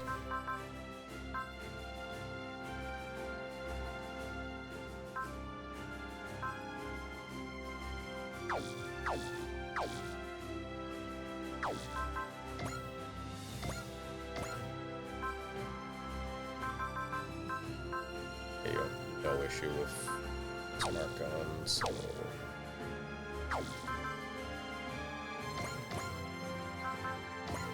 Yeah, the one we are looking for is the credit gain meter, which we might actually be able to get to now. I know it's early. I don't remember It'll take what. long to get to. It is from getting the talk mission AOS limiter unlocked. So if we go actually upgrade the ship, Let's upgrade the ship then. it's AOS update. Want to do? Yeah. So here's what we're talking about: the insane ship skill tree. Where they have it. There are 6 different sections, each of which has 3 sub things to upgrade. Yes. Each of which has 10 ranks. Yep. It's the lab that you're looking to do. Yeah. So the first one we're getting is the AOS one because it's... That gets us more MXP, which is the thing it takes to actually upgrade the Yeah. ship. So Yeah, and granted, this is going to cost us 3,000 to get 100 at the end of each mission, but that means it repays in 30 missions. That is not very far through the game.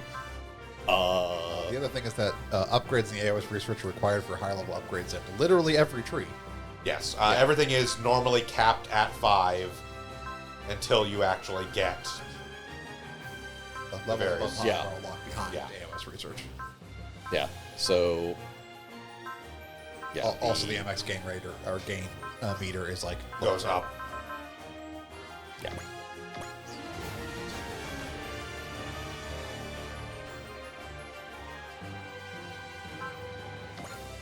MX converter power part. Yeah, so that's where we get the MX. Well, that's the MX. That's the MX one. There's also the credit gain one, which is off of the. Investment research, I'm pretty sure, and the PP gain is off of personal research. Yeah. Yeah, so all these upgrades are effectively passive resource generation. Yeah. Of Which is what obviously we're... MXP, money, and PP. Yeah. Which is what we're basically going to focus on first, obviously starting with MXP, because that unlocks other stuff faster, Yes, technically. that unlocks everything. Every ship upgrade is MXP. Yeah. Now here's where it gets a little on the questionable side for the cost. We're still gonna do it, but it is basically like you could technically stop here and then go get other resources because this only unlocks level 8, which you're not necessarily going to want immediately. There's not too many resource generating level 8s other than this one. And then this one is the same as this, plus 100 MXP per each mission. Yep. Except it costs 12,000, so this is 120 missions before it pays back. Yeah. But you also need to get to the But- final thing, which I wouldn't do that one yet. I wouldn't. Then Whatever. I'm going to do. I'm Well, I still think- going to do it, so I'm just going to do it as early as possible. So I it pays say you back do as like the well. level 2s and the investment and personnel to get those gain meters as well. Because those are all level 2 unlocks. Yeah. Oh, the Okay, no, actually, the gain meter's only off the AOS Yep. research Yeah. first, I guess. But the Yes, quite literally, the credit gain meter is from a talk mission. 3s for those ones. yeah.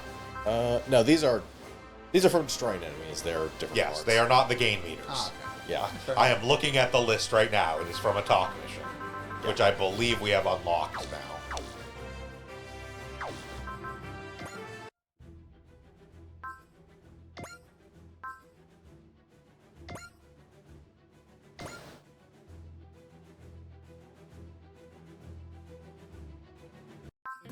No, this one's going to be the PP manual. I think we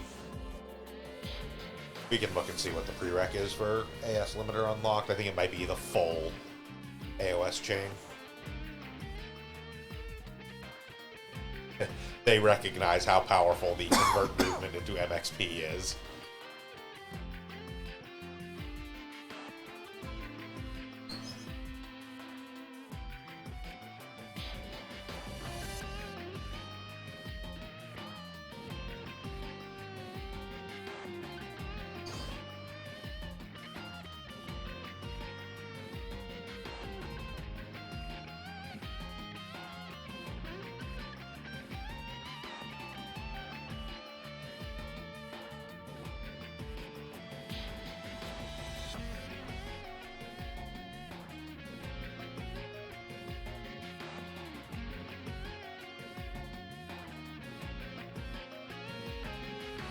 Don't want to fuck the boat.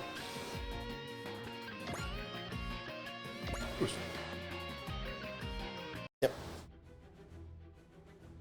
Oh, there it is. Just needed to do that one first, and then it gives us this one. Sometimes they're in order things. Yeah.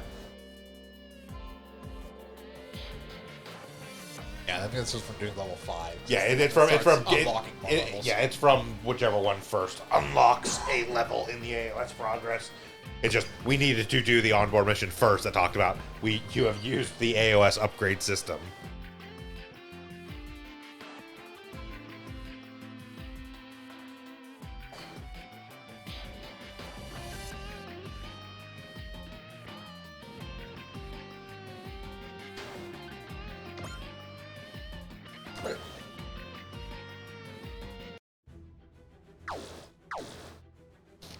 You have money and MXP generation by moving. Yep. Yep.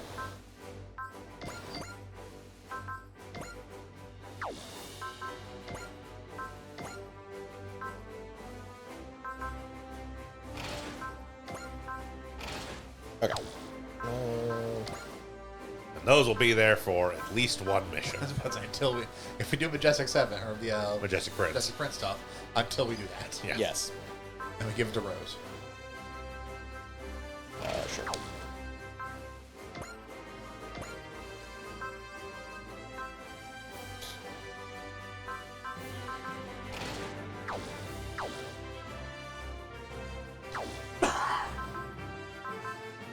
Alright, and the actual upgrades. For same as the other Robot Wars, or Super Robot Wars games.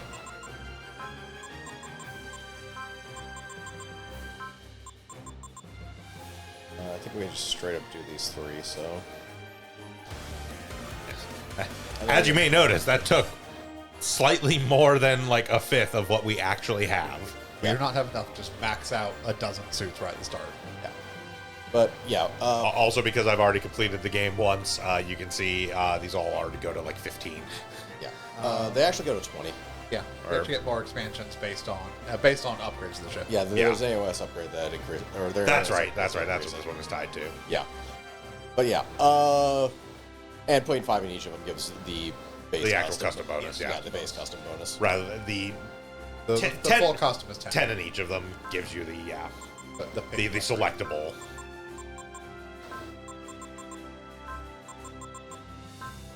Now that I think about it, is I'm almost certain +1 power part for both this and this, so.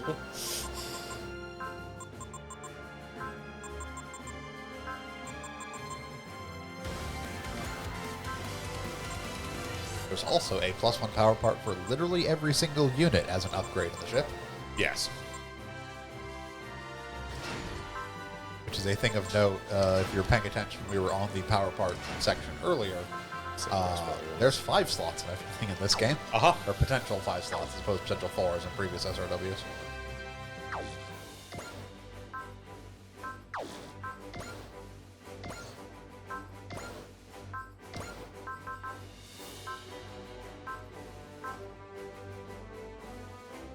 Yes, because there are some things that start at 3 can get the +1 power part from rank 10 and the +1 power part from the ship, bringing them to 5 total.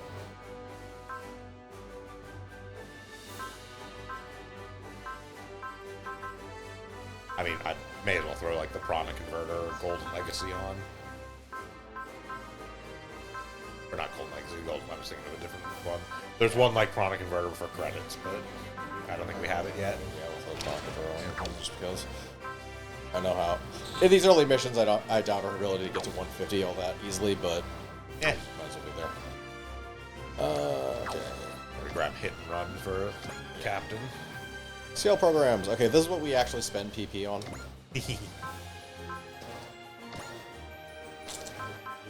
Yeah. We've actually gotten a few for free already. Yes.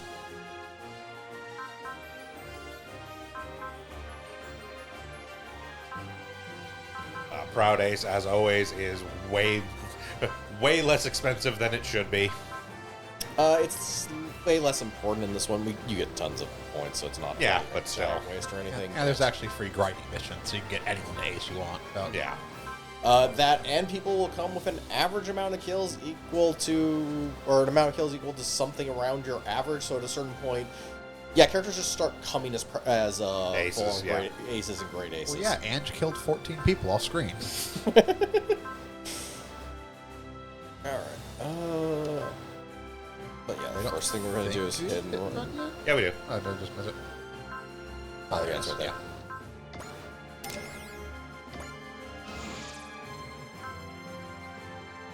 Let's see, what else do I want?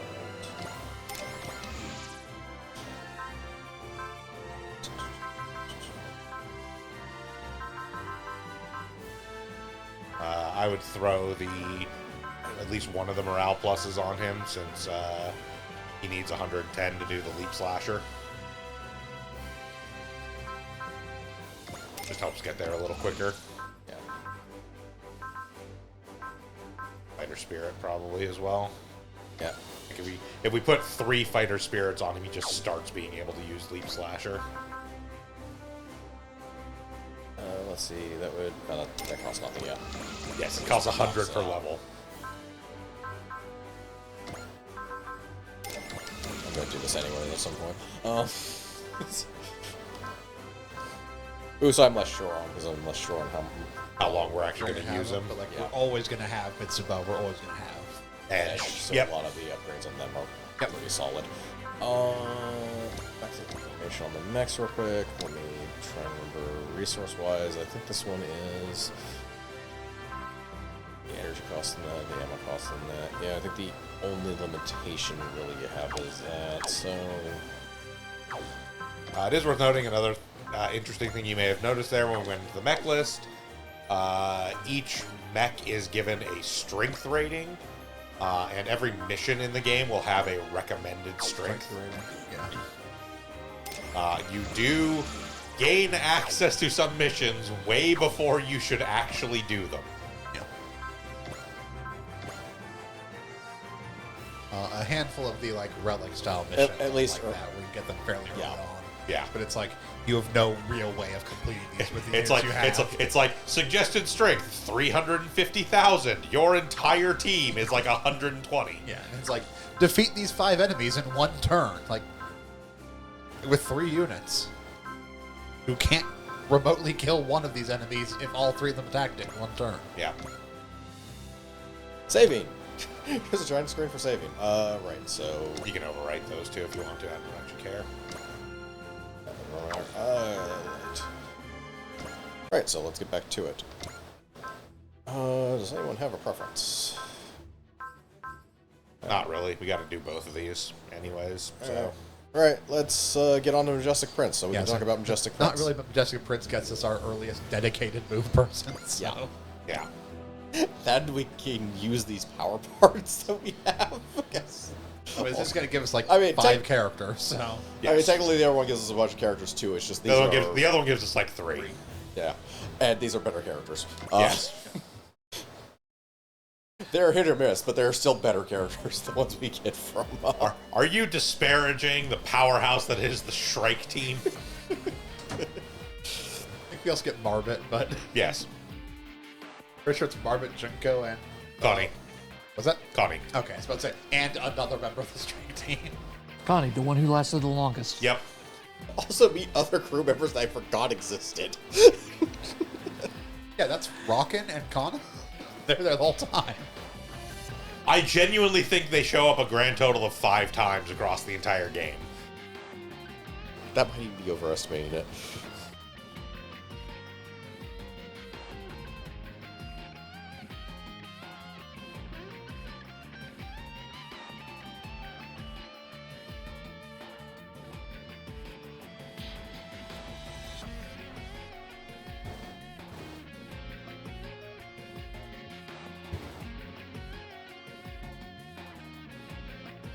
I think these are our generic engineer characters as opposed to our generic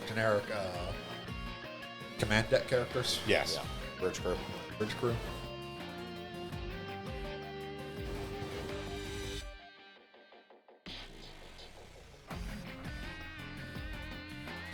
It's worth noting I already forgot the 2 names of the generic bridge crew characters. Kana and Rockin'. Rockin', yeah, sure. Well, those were the... Oh, the bridge crew. Lien and Jiquan. Yeah, right now. This is Irene and Miyu. We also aren't going to remember their names in 30 seconds. It's just Ray. She's a shit to your wife, so. Yep.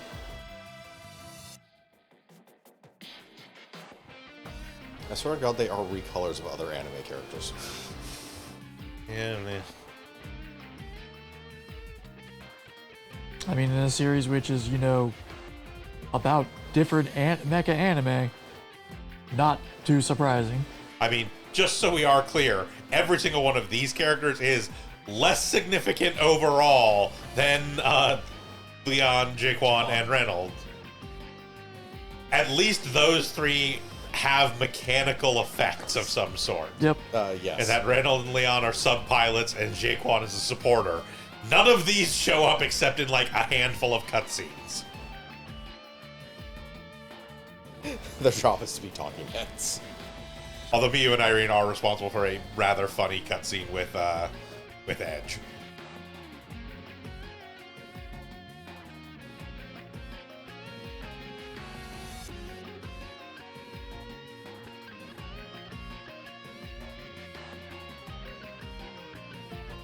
The crux of which is they are in fact shocked that Edge can cook, and his response is, "Yo, I live alone. What the fuck do you expect?"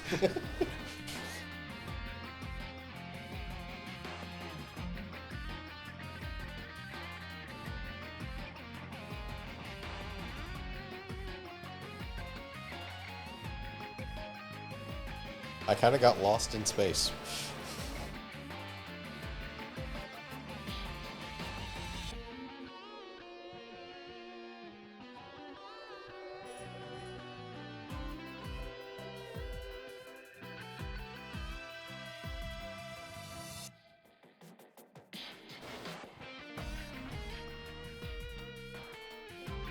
She's dead.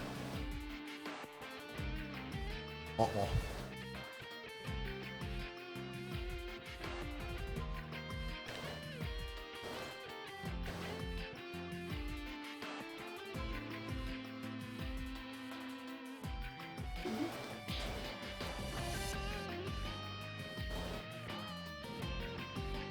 Caring for all the other child war survivors.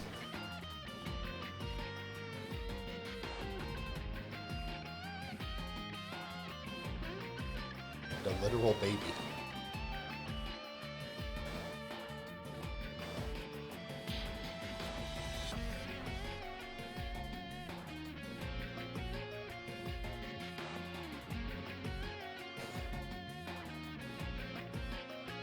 Go home and be a family man.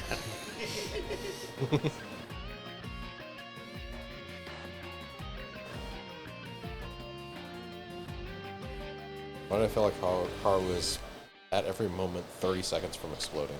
I was actually incredibly upset that Uso got pepped up. And this is the victory gun of Haro. Yes. One of the most murderous Haros. This is, in fact, murder Haro. This is the Haru that blows bubbles that projects scenes of people shooting and making gunfire sound. Oh yeah, Yep. yeah. Not only that, projects like a mobile suit. Yes. Will absolutely scare soldiers with gunfire. Will hurl itself at people. Haru's out for blood.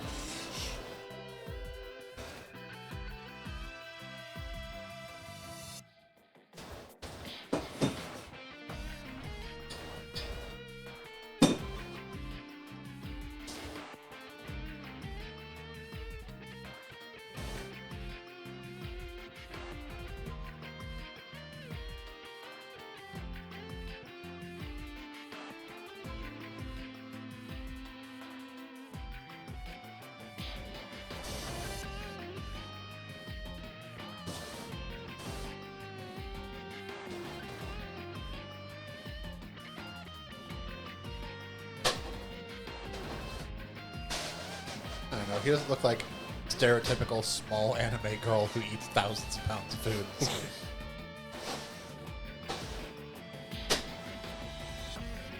They can't all be Lena Inverse.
The warship mostly runs itself. Yeah. Uso, my dude. You, of all fucking people, don't get to be like, can you really run a warship just from what you read in a book? Your whole basis is you spend 1 million hours in a fucking simulator. Look, my parents had like Microsoft Mobile Suit Sim installed and all these like capsule computers. You had no practical experience either, my dude. Now he's proficient in paraglider? Yeah. Paraglider combat? Let's face it, Uso has done some ballsy shit at 13. Yeah, but he doesn't get to sit there and be like, well, you only have book knowledge, not any practical knowledge. It's like, bro, you played fucking Mech Warrior for 100 hours, and then we're like, I'm a fucking mobile suit pilot. Get the fuck out of here with that shit. Yeah, I've heard this Graham Acre. Patrick Colasauer, undefeated in the simulators. Granted, won 1,000 battles. Uso did back it up. Yes, but it does not change the fact that him sitting there being like, can you really run a warship just from what you read? Is like, fucking bro. Come on. That was your whole fucking life for the past 13 years. Shut the fuck up. When my parents left me alone on their homestead, I had to learn to grow food and take care of livestock and, yes, play Mech Warrior. I played a lot of Call of Duty. I'm the ultimate soldier now. I hijacked mobile suits in increasingly stupid ways. To be fair, that's based on Zanskar level of competence. That's fair. He was dealing with fucking why am I Chronicle Asher. Oh, Yeah. Yep. Yes, the man who loved to smell of his own jockstrap. I have a dust allergy on Earth. You're in space. Well, see, which is why you wear it in space all the goddamn time. Yep. Just got used to it. Can't leave the smell behind. It's in me now. Honestly, I think Reynolds would be a better captain. No, he wouldn't. Who said that? I'll find you. No, you won't. Yeah, he really doesn't have the presence to be the leader in the sense that we forget he exists. Reynolds tried to be captain. The ship just said no.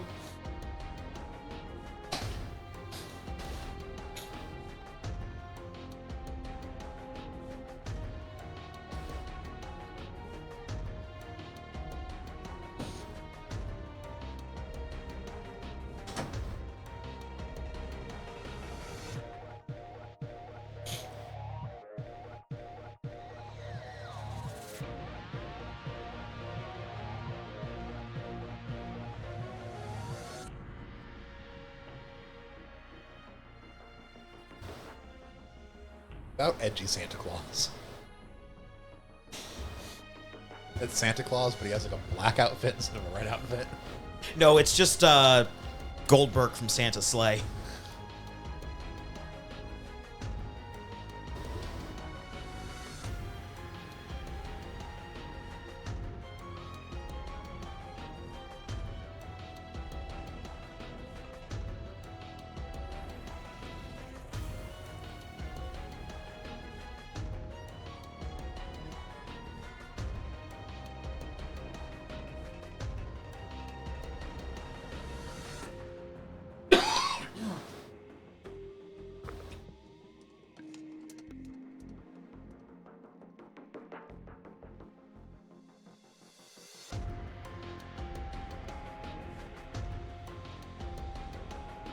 Give him a healthy dose of my boot up his ass.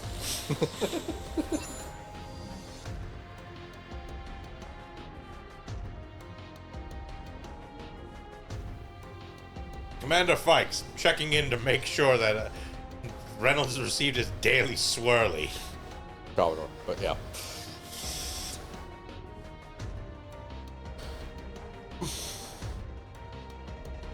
He sent us a message, just a picture of Reynolds and then an emote of a butt and a boot.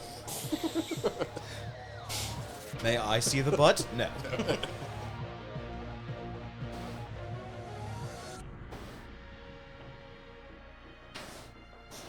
Special Priority 1 dispatch from Commodore Fikes. It says, tell Reynolds I hate him. Sir, Reynolds Fikes hates you, sir. Uh-oh. What is this guy from? I recognize that art It's style. Majestic Prince. Oh, okay. Sorry, I was getting like serious Seed vibes. No, Seed is not in this game, thankfully. Yeah. I caught the stink of it. I was like, that same face right there.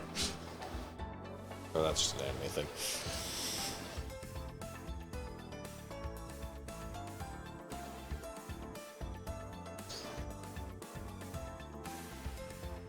Anyways, I'll let somebody more qualified to speak on Majestic Prince speak on Majestic Prince. So, in summary, it is an anime. I haven't watched that shit. I have standards. I have never heard of Majestic Prince before this moment. And yeah, that's all we have to say on Majestic Prince. So, anyways, enjoy. I mean, it's fine.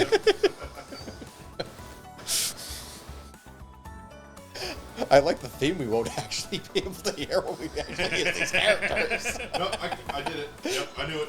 That same character designer. Well, yes, it's the same character designer. I'm just saying, I caught his same face syndrome. That's great. He's the character designer for like 80 series. That's true. I mean, you know. You're gonna say that shit about Fafnir or Dan Cougar? Like, I mean, yeah. I'd say that about Fafnir. like fucking, he worked on fucking Machine Hero Wataru too. Like, You couldn't tell. well, he wasn't character designer for that. He was like Okay. he was an animator for that. But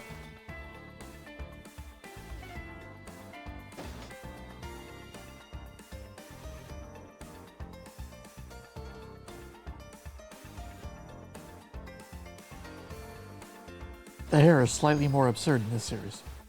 That's true. I appreciate that.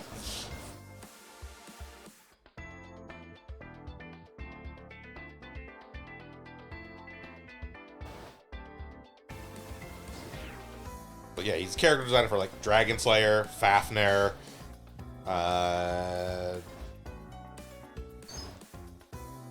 did stuff for Dan Cougar, was an animator on Heavy Metal Elgime. Ah, really? Yeah. Damn. character design for Heroic Age, Infinite Rivius, Jusenshi Garukiba, Line Barrels of Iron.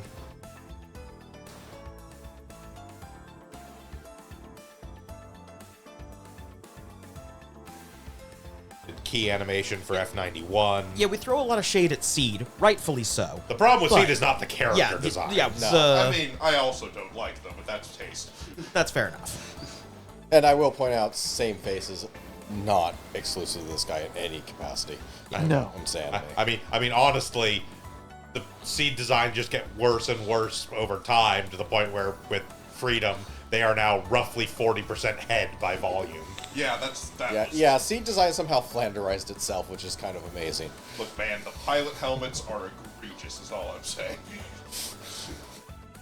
Not sure what the purpose is. I don't think their combat involves a lot of headbutting. Purpose? I don't know. What is that? It's like, if we're going to give people shit about Same Face, I can't say fucking anything. One of my favorite mangaka of all time is Leiji Matsumoto, who has a grand total of 4 character designs. That's fair. Like, that is fair. What do you want, man?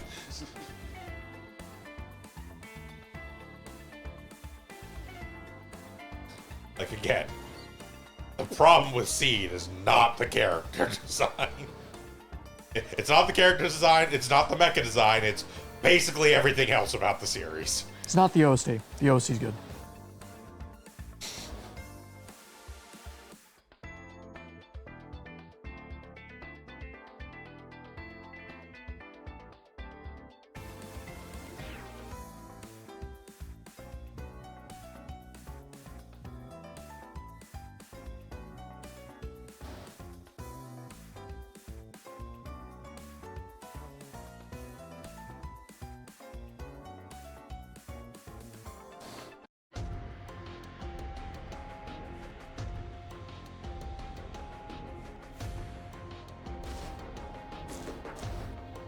They're called uniforms.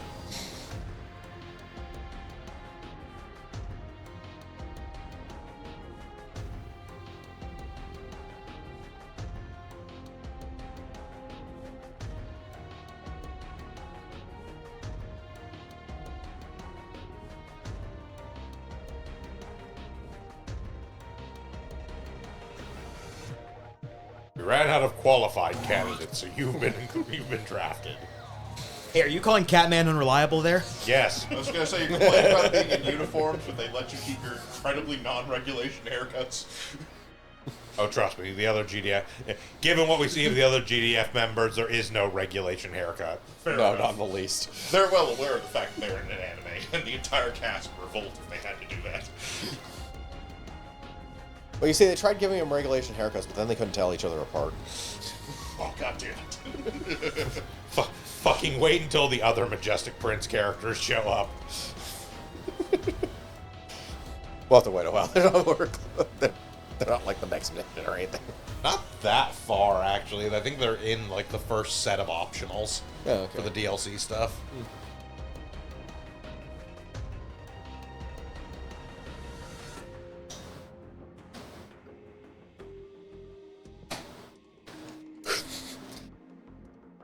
So yes, that is the major thing about this team. They exhibit a ton of anti-synergy in the sense they step on each other's toes constantly. Yes, they are OS2, so optional space chapter 2. Okay, so Mission 2A or 2B is where we get rhinos. Alright, so we have to wait for chapter 2, which is I think after one of these 2 missions. There's one more after it, because there's the... okay.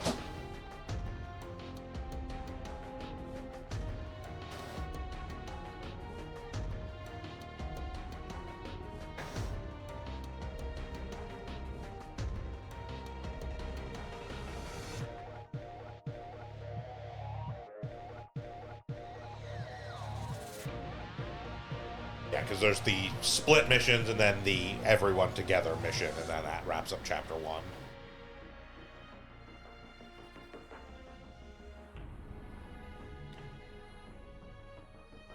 I'm sorry. Did I say the words Team Rabbits? Yes. Yes. AOZ intensifies. Not the same rabbits. No. The primary characters of Majestic Prince are Team Rabbits, otherwise known as those fucking idiots over there who let them in. Who let them in? Yeah, fail 5. They're in universe moniker is the Fail 5. Ah, excellent.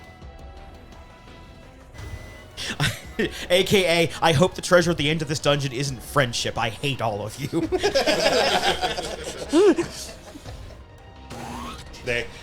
They are genuinely an Omega company. Holy shit, it's Simon here, who has gotten his fucking VR headset stuck to his face. Sorry.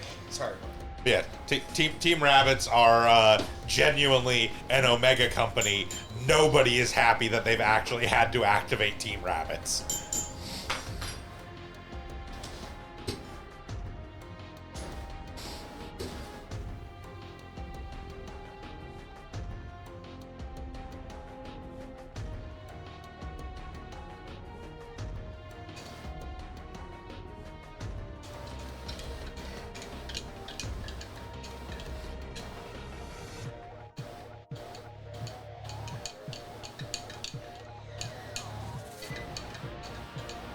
Jesus Christ.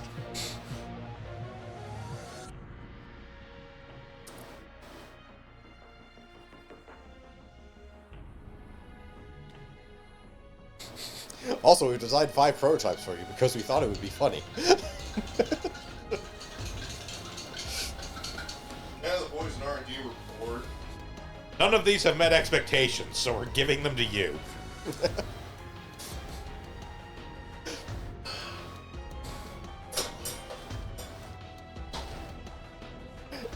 Also, we installed the Juria system in here as a joke. As far as I can fucking tell. Yes, that is someone who did a thing, I'm sure.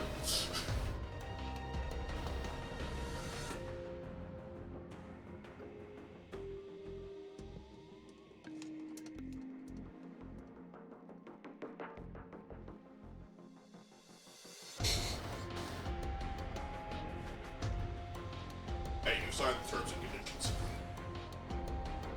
Oh, who reads those?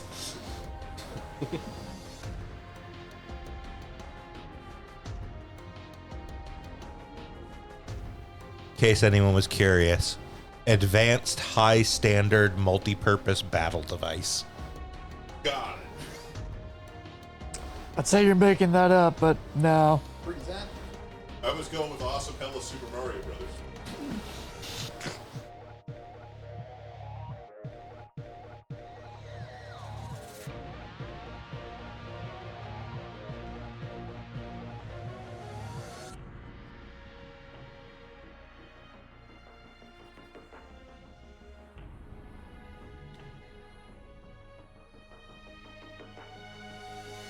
I'm very fast, but mostly useless otherwise. Accurate.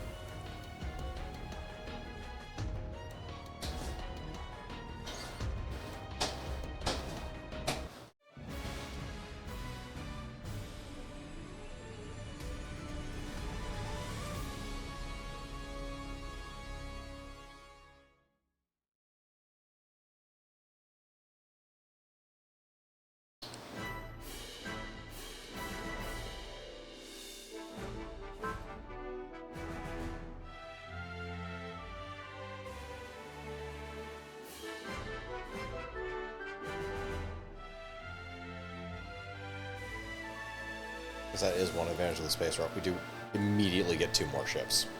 Yes.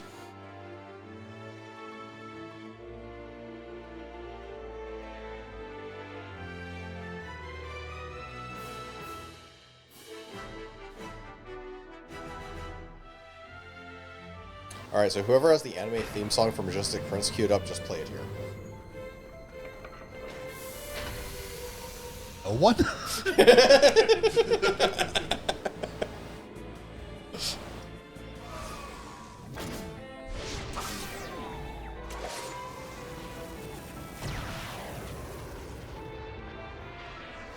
Actually, I don't think we get the ships here. Oh, the ship doesn't come with them? I don't think so. No. Okay. That might be if you do the Earth route, they give you them all at the same time. Well, yeah, because you're getting them much later on. Yeah. As far as I can tell, the next ship we actually get is the Rock Column. And that's from an optional mission we'll unlock. Basically, as soon as we get out of Chapter 1. Yeah. Go get. Let's get out of chapter 1 and get the rock column and narrative. Yeah. These ships that RG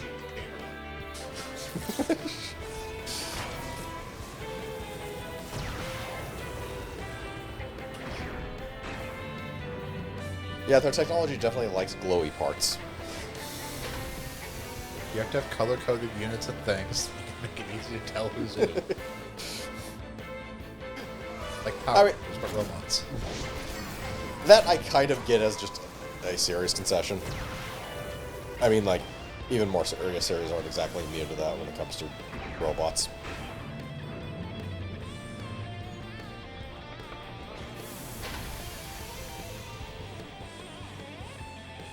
If everyone is piloting an identical looking Zaku, it is kind of hard to tell characters apart.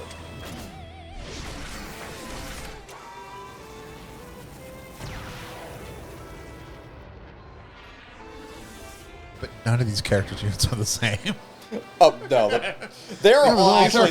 There are 5 unique color-coded units. Yeah, there are 5 specialized units. Yeah. It's... Yes, like I said, we built all these prototypes, none of them met expectations. Here, you take them.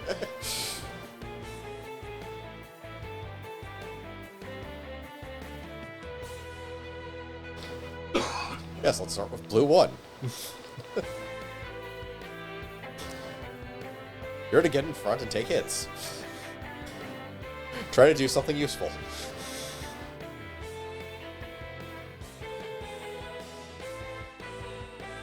Job of the forward.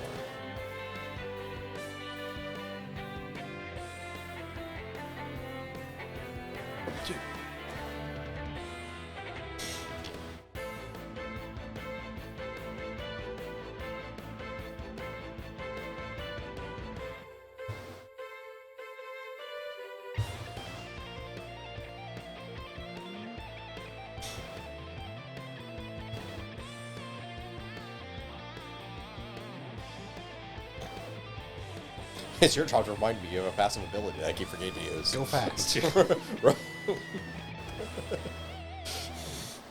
to go in a corner and fly back and forth. I'm so glad famous VTuber Corone is here with us.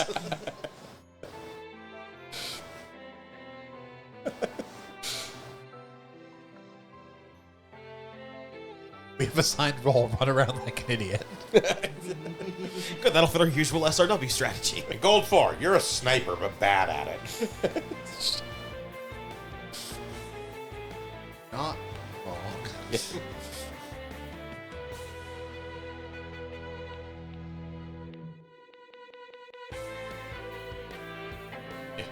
You are possibly the worst long-range unit in the game that is supposed to be a specialized long-range unit. Irvin Caneas is a better sniper than you. And finally, Red 5, we just gave you a better version of Blue 1. Have fun. You're not wrong.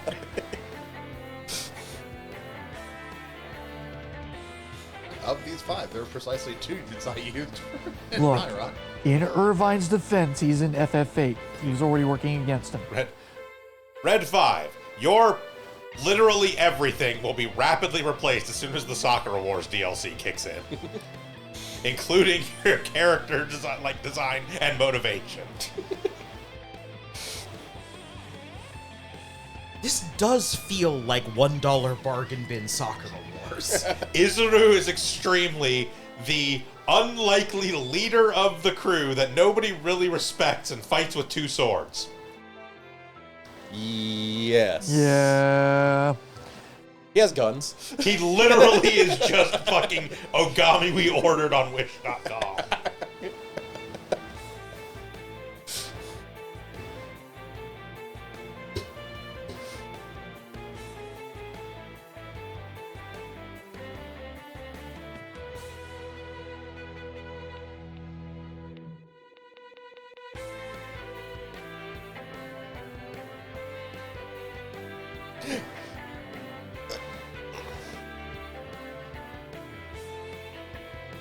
The only primary difference is, as far as I'm aware, Isaru's body never moves towards the bathhouse on its own.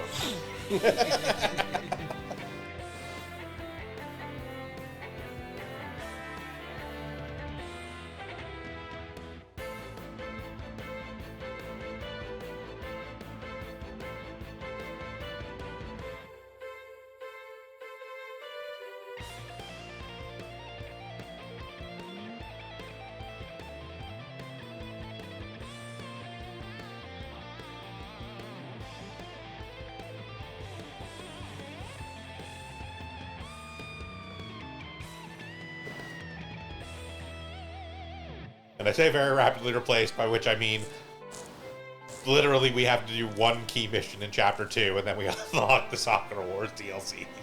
Yeah. And we'll absolutely be using Ogami because the Kobus are busted as shit. Yeah, we'll probably be using both the main characters, or we'll be using the 2 male protagonists. Yeah. We don't actually get the other one for a little while after that, but Yeah. Ogami comes very early, and then we get Taiga? God, I'm forgetting the name of the dude from 5. Red 5 does actually tend to stay in my character rotation because it is actually a legitimately good unit. Silliness and riffing on Majestic Prince's side. Red 5 is fine. Yeah. Then there's 3 members I really don't care about. Then Rose 3 sticks Rose around 3 until you get a better until you get Chicken Lion. Yeah, basically. Until you get the literal train. Yeah. Which is, I think, as fast or faster, I forget which, and actually good. Yeah, it's a better unit. I think it has the same base speed as Rose 3. Yeah.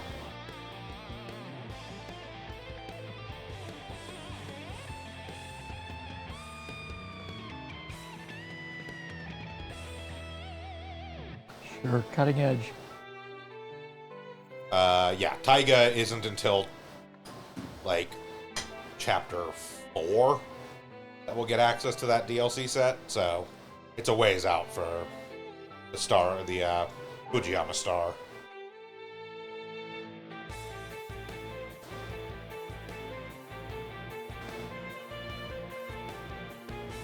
But we will absolutely also be using the Fujiyama star. Not the least of which, because that's Taiga, that's the other Sakura Wars protagonist unit. Not the least of which because both of them have unique abilities that are really fucking powerful. Yes. They are fairly in common with each other, but yeah. Yes. Well, yes, but the point is that if you're feeling both of them, you get to use both abilities.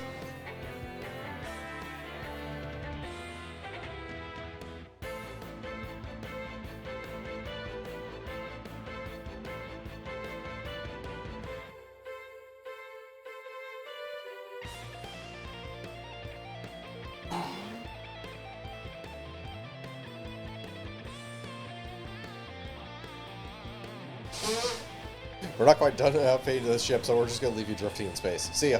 Yep.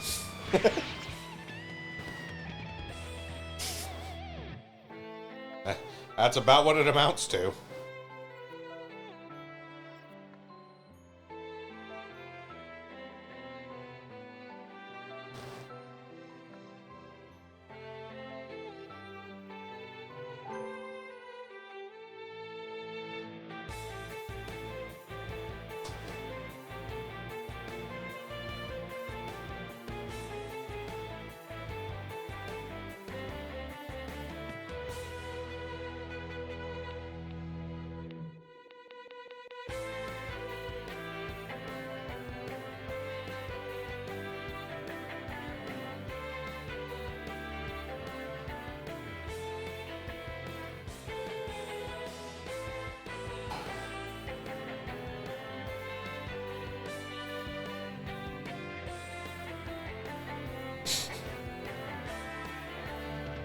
We haven't crashed into each other yet.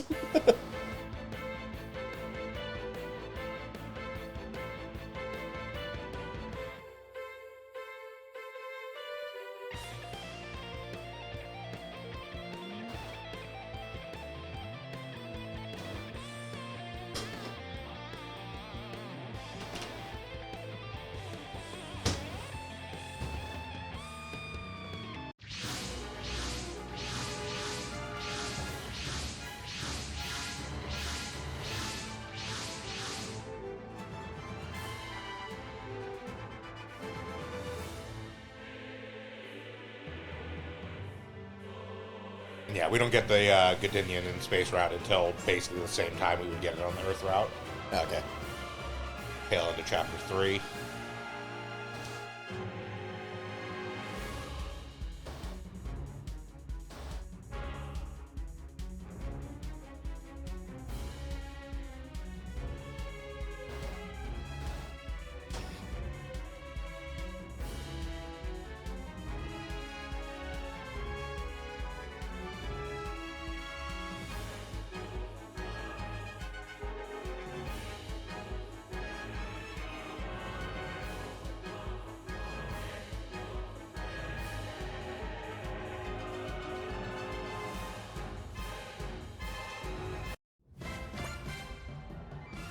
And we've showed up.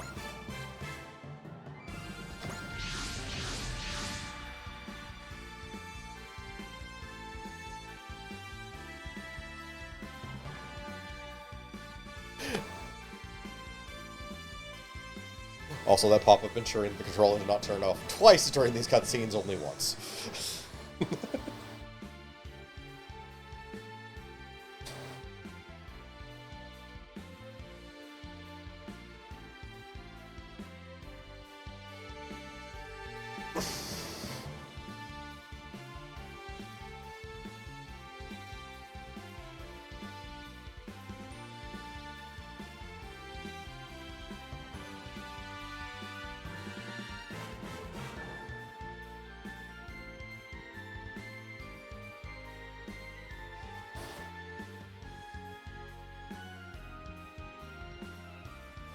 I believe the exact words were, "These idiots are going to die if we leave them on their own.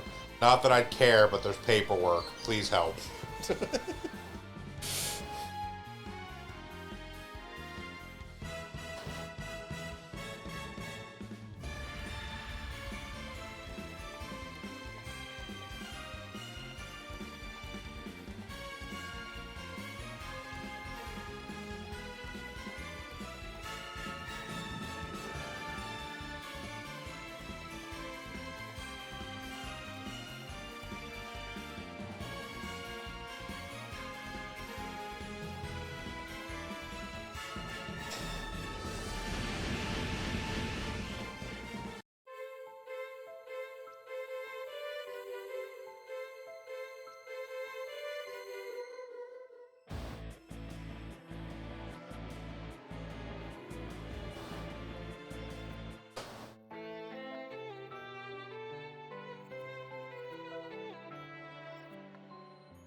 Can't just call them that, Edge. Jesus.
We'll skip that one. Morale has not changed from Yeah. other Super Robot Wars games.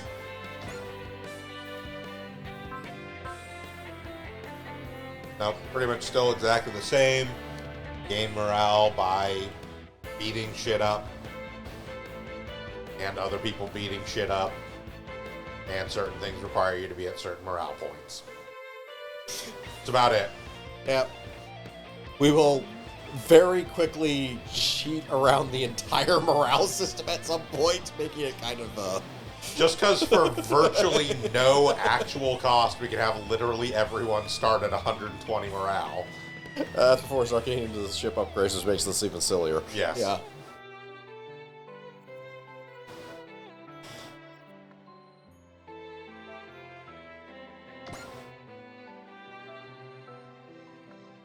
Alright. And these are the enemies that we're fighting, the Bulgaro Boogaloo's. So to mention one thing I actually do like about these guys specifically is how good their visual clarity is. It's like, hey, here's the small fast cannon fodder unit, here's the slightly tougher bigger guy, and this actually kind of carries through. Okay, that's about all I have to say on them.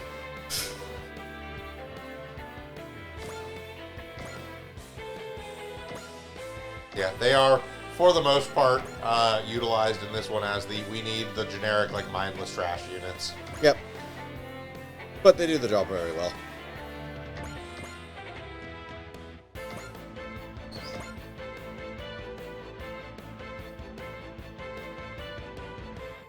Alright, so...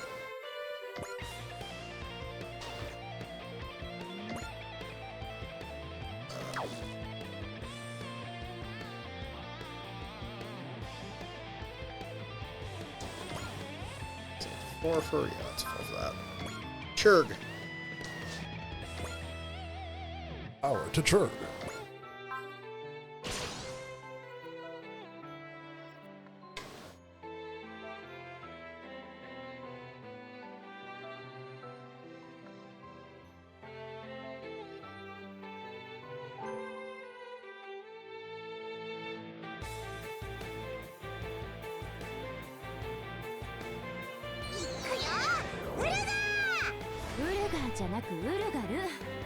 Yes, Rose 3 and its amazing ability of slam into shit because we forgot to put weapons on this thing. It has missiles? It does have Yes. missiles, but... It has lasers, too. Yeah.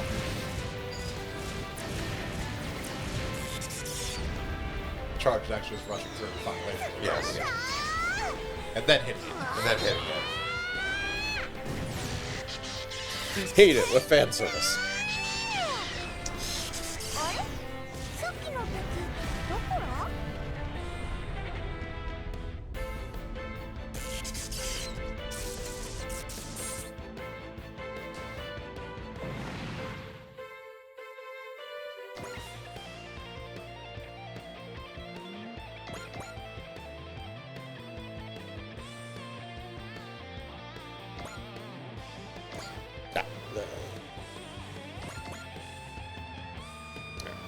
All this way then.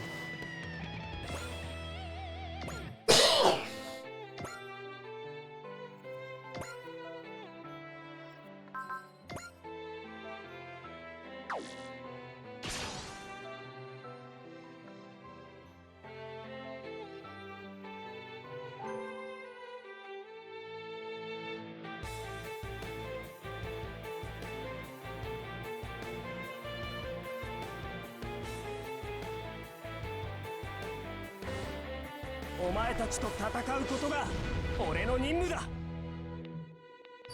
位置は把握した。ウ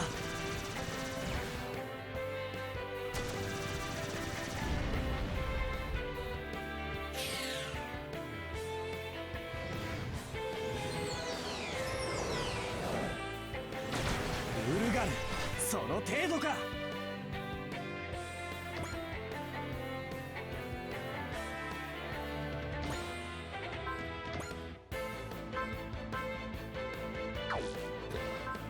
You can see on her menu she has a special ability. Yes. Wide range strategic recon. Yeah, which basically analyzes the entire map. And it is actually pretty useful, not useful enough to actually keep her on the field once we get better units. Correct, though sometimes she is a bonus unit, that's when it actually more comes into play. Yes. When they field the Team Rabbits for free. Yeah. Or her specifically with a few of the other female characters that happen sometimes. Yeah. Let's see, yours is Excel.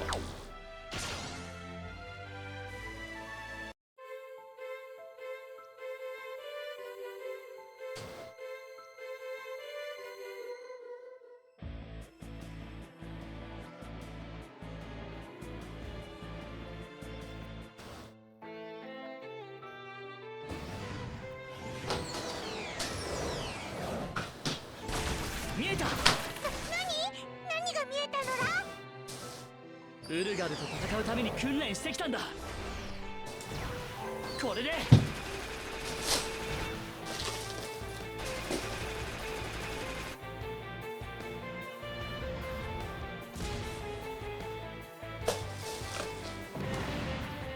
And proof it goes.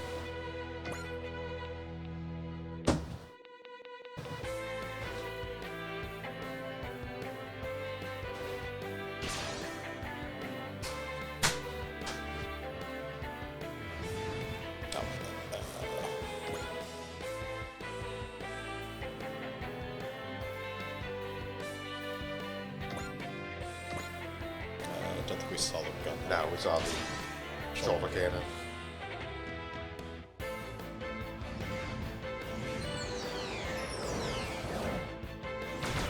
そうはさせるかウルガル。早くやり返さなくては。頼むから落ちてくれよ。 You already bent your gun, Albert.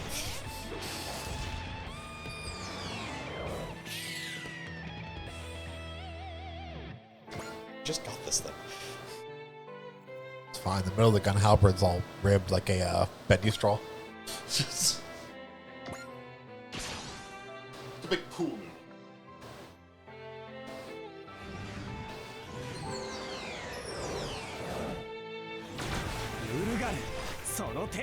Also, as you may have noticed, Wolgaroo soldiers suck. Yes, they do. They are the most cannon foddery thing in this game.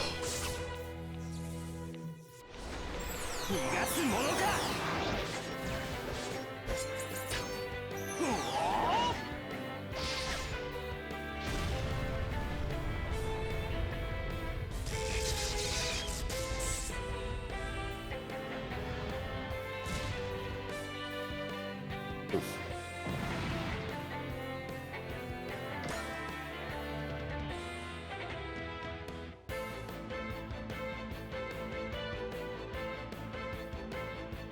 God, they're already at this point.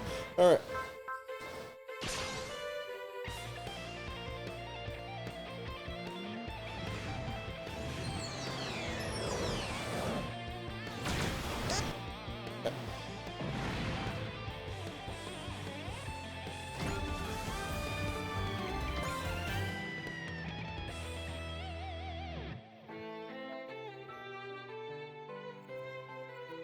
I think we've demoed them enough. Yeah. Alright.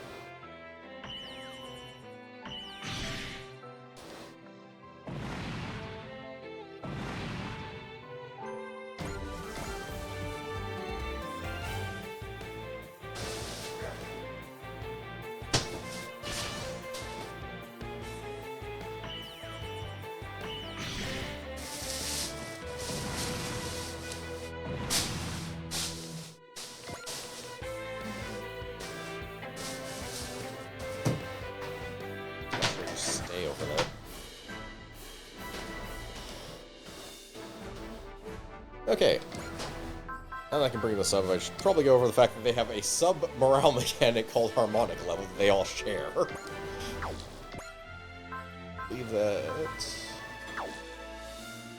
It's the Juria Juria system system here. and the harmonic level thing below it. Yep. Yeah, they basically get bonuses to their skill, evasion, and accuracy, depending upon what their harmonic level is at. That's why they started hitting harder after a while in combat, because the more they got into combat, the higher their harmonic level went.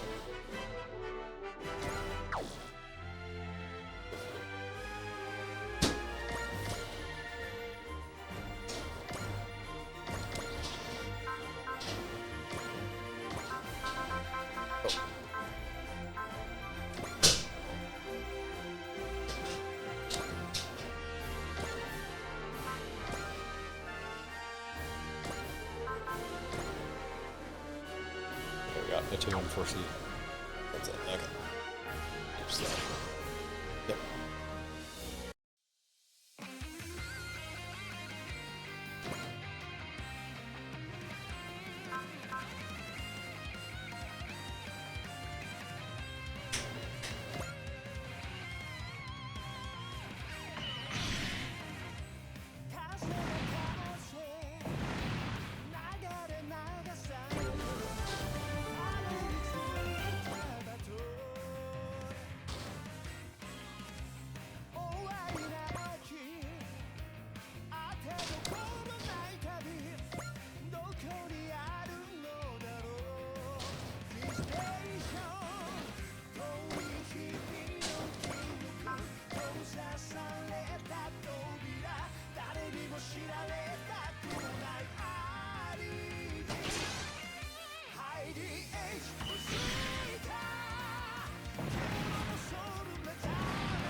You're not.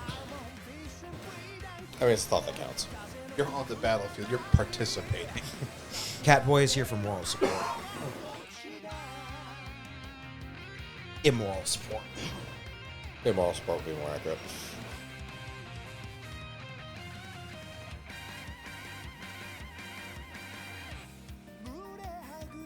Will you though? No.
I'm pretty sure he can solo that squad. Actually, his mech might run out of energy.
Rabbits are expendable, Reynolds.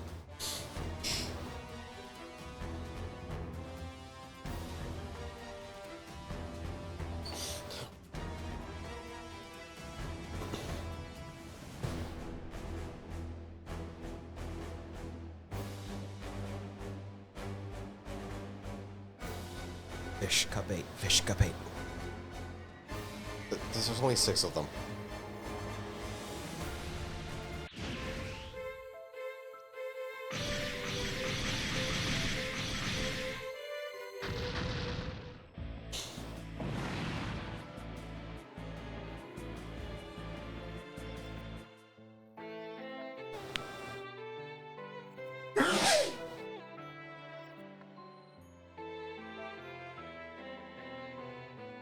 Apparently we have this annihilate all enemies button that just press it and it does that. Yeah, I flipped the switch under my cockpit from bad to good. It was that easy. I don't even have that switch.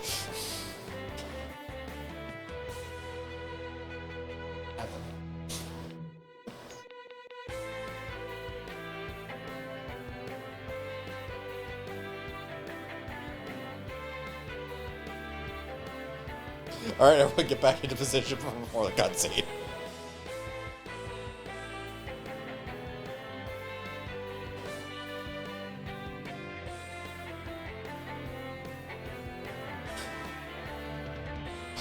We have roughly 4 dozen completely disparate secret weapon projects.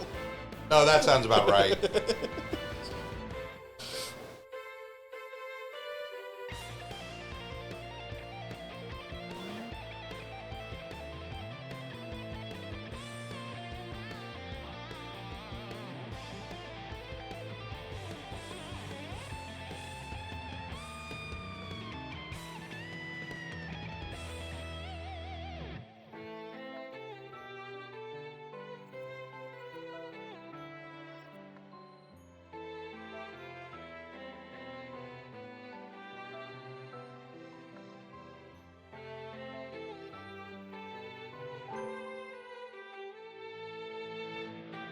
God, I hope so.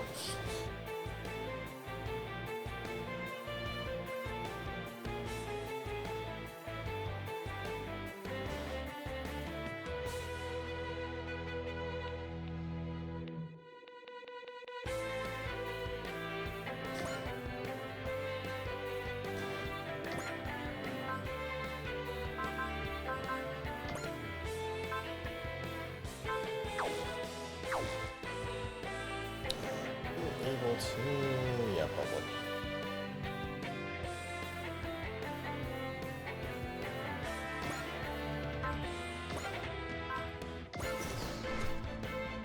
I don't forget to use it.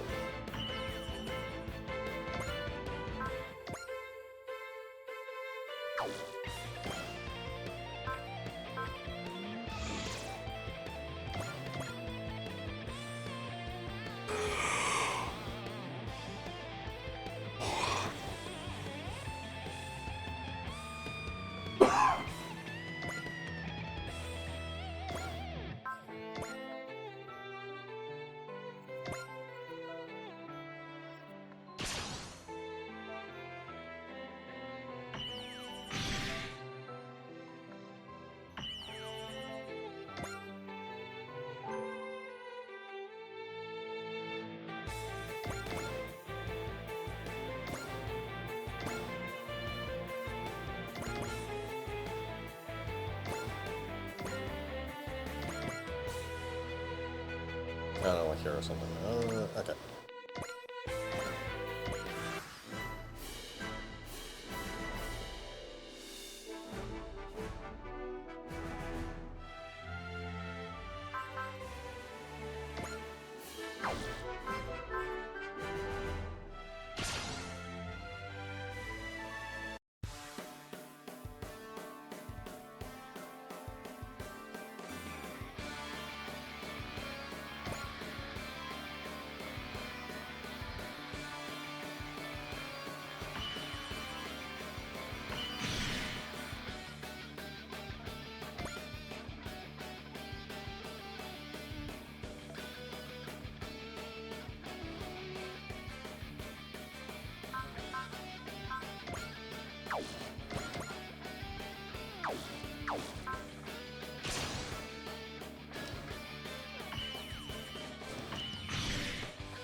Alright, units don't actually matter.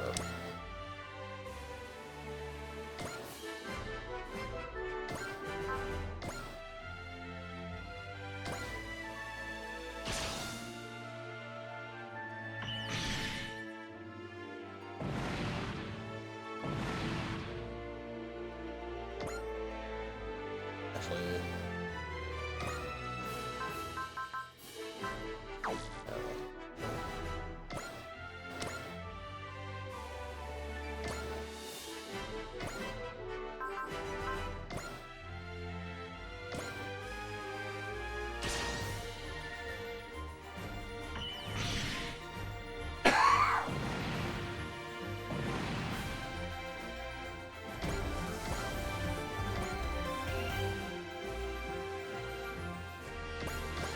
One other nice, small quality of life feature is that bar in the top left there. It actually just tells you at a glance how many units are left on each side. Yep. Yep. Number of units and their strength. Yeah, relative strength.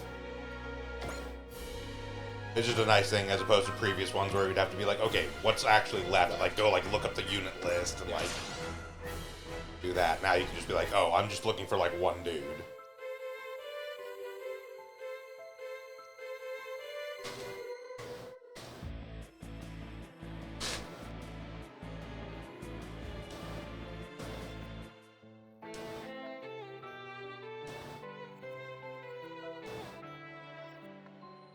Fuck all of you. What did you do?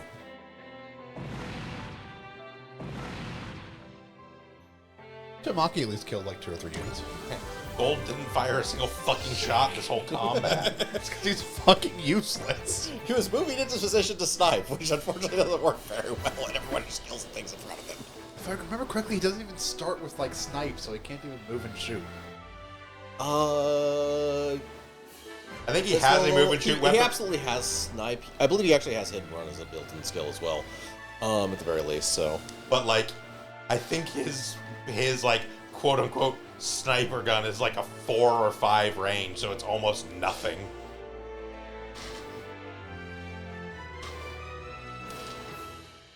Like he's just fucking not good. Please, for the love of God, take them. Take them far away from here. We have given them the Fisher-Price mechs as a joke. No, these are not the Fisher-Price mechs. No, these are, yeah. That's Shinkalion. It's already the Fisher-Price mechs of this series. No, but Shinkalion... We'll get to the rhinos. Yes, but Shinkalion genuinely looks like it was designed by Playskool.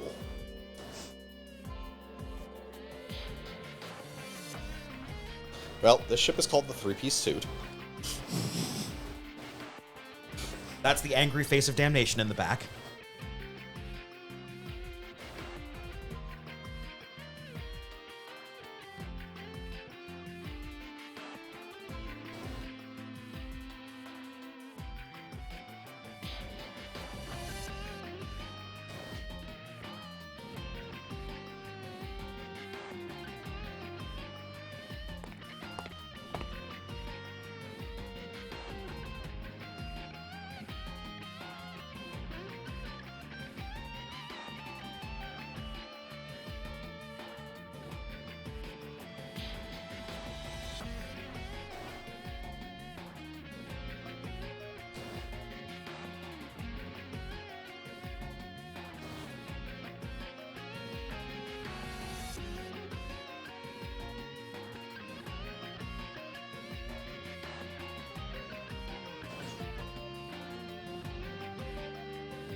I like to think their personal effects weren't transferred over, someone just hucked them out the airlock.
What? Maybe. What the? She's testing out the shadow filter. You like it? It's my face shadow generator. I could be anyone. We know who you are, crazy lady.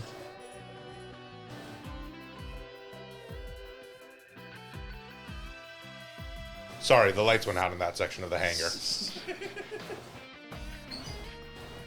Oh, this team's a bunch of losers.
Both our own strength, we basically can't field the full team for practically any mission at the moment.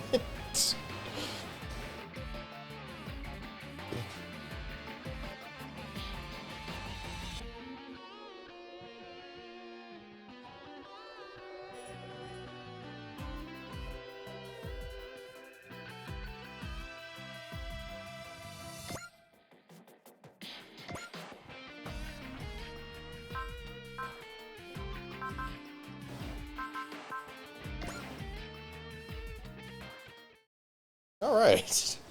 So now we've done a full 2 introductory missions. Yeah, that's where we're going to go ahead and call it today for Super Robot Sundays here on Sound Goblin Gaming as we start off Super Robot Wars 30. We'll be back tomorrow with more Devil Survivor. Shin Megami Tensei Say Devil Survivor Overclocked. Yada, yada, yada. And then Thursday, we're still on Dream Tactics. Yeah. Yep. And then we'll be right back here next Sunday with more Super Robot Wars 30. Until then, I've been Valgrat. I've been the Krampus. I've been Shiv. Ivan Hunter Green. And I'm Vincent. Have a good one, everyone. Yep.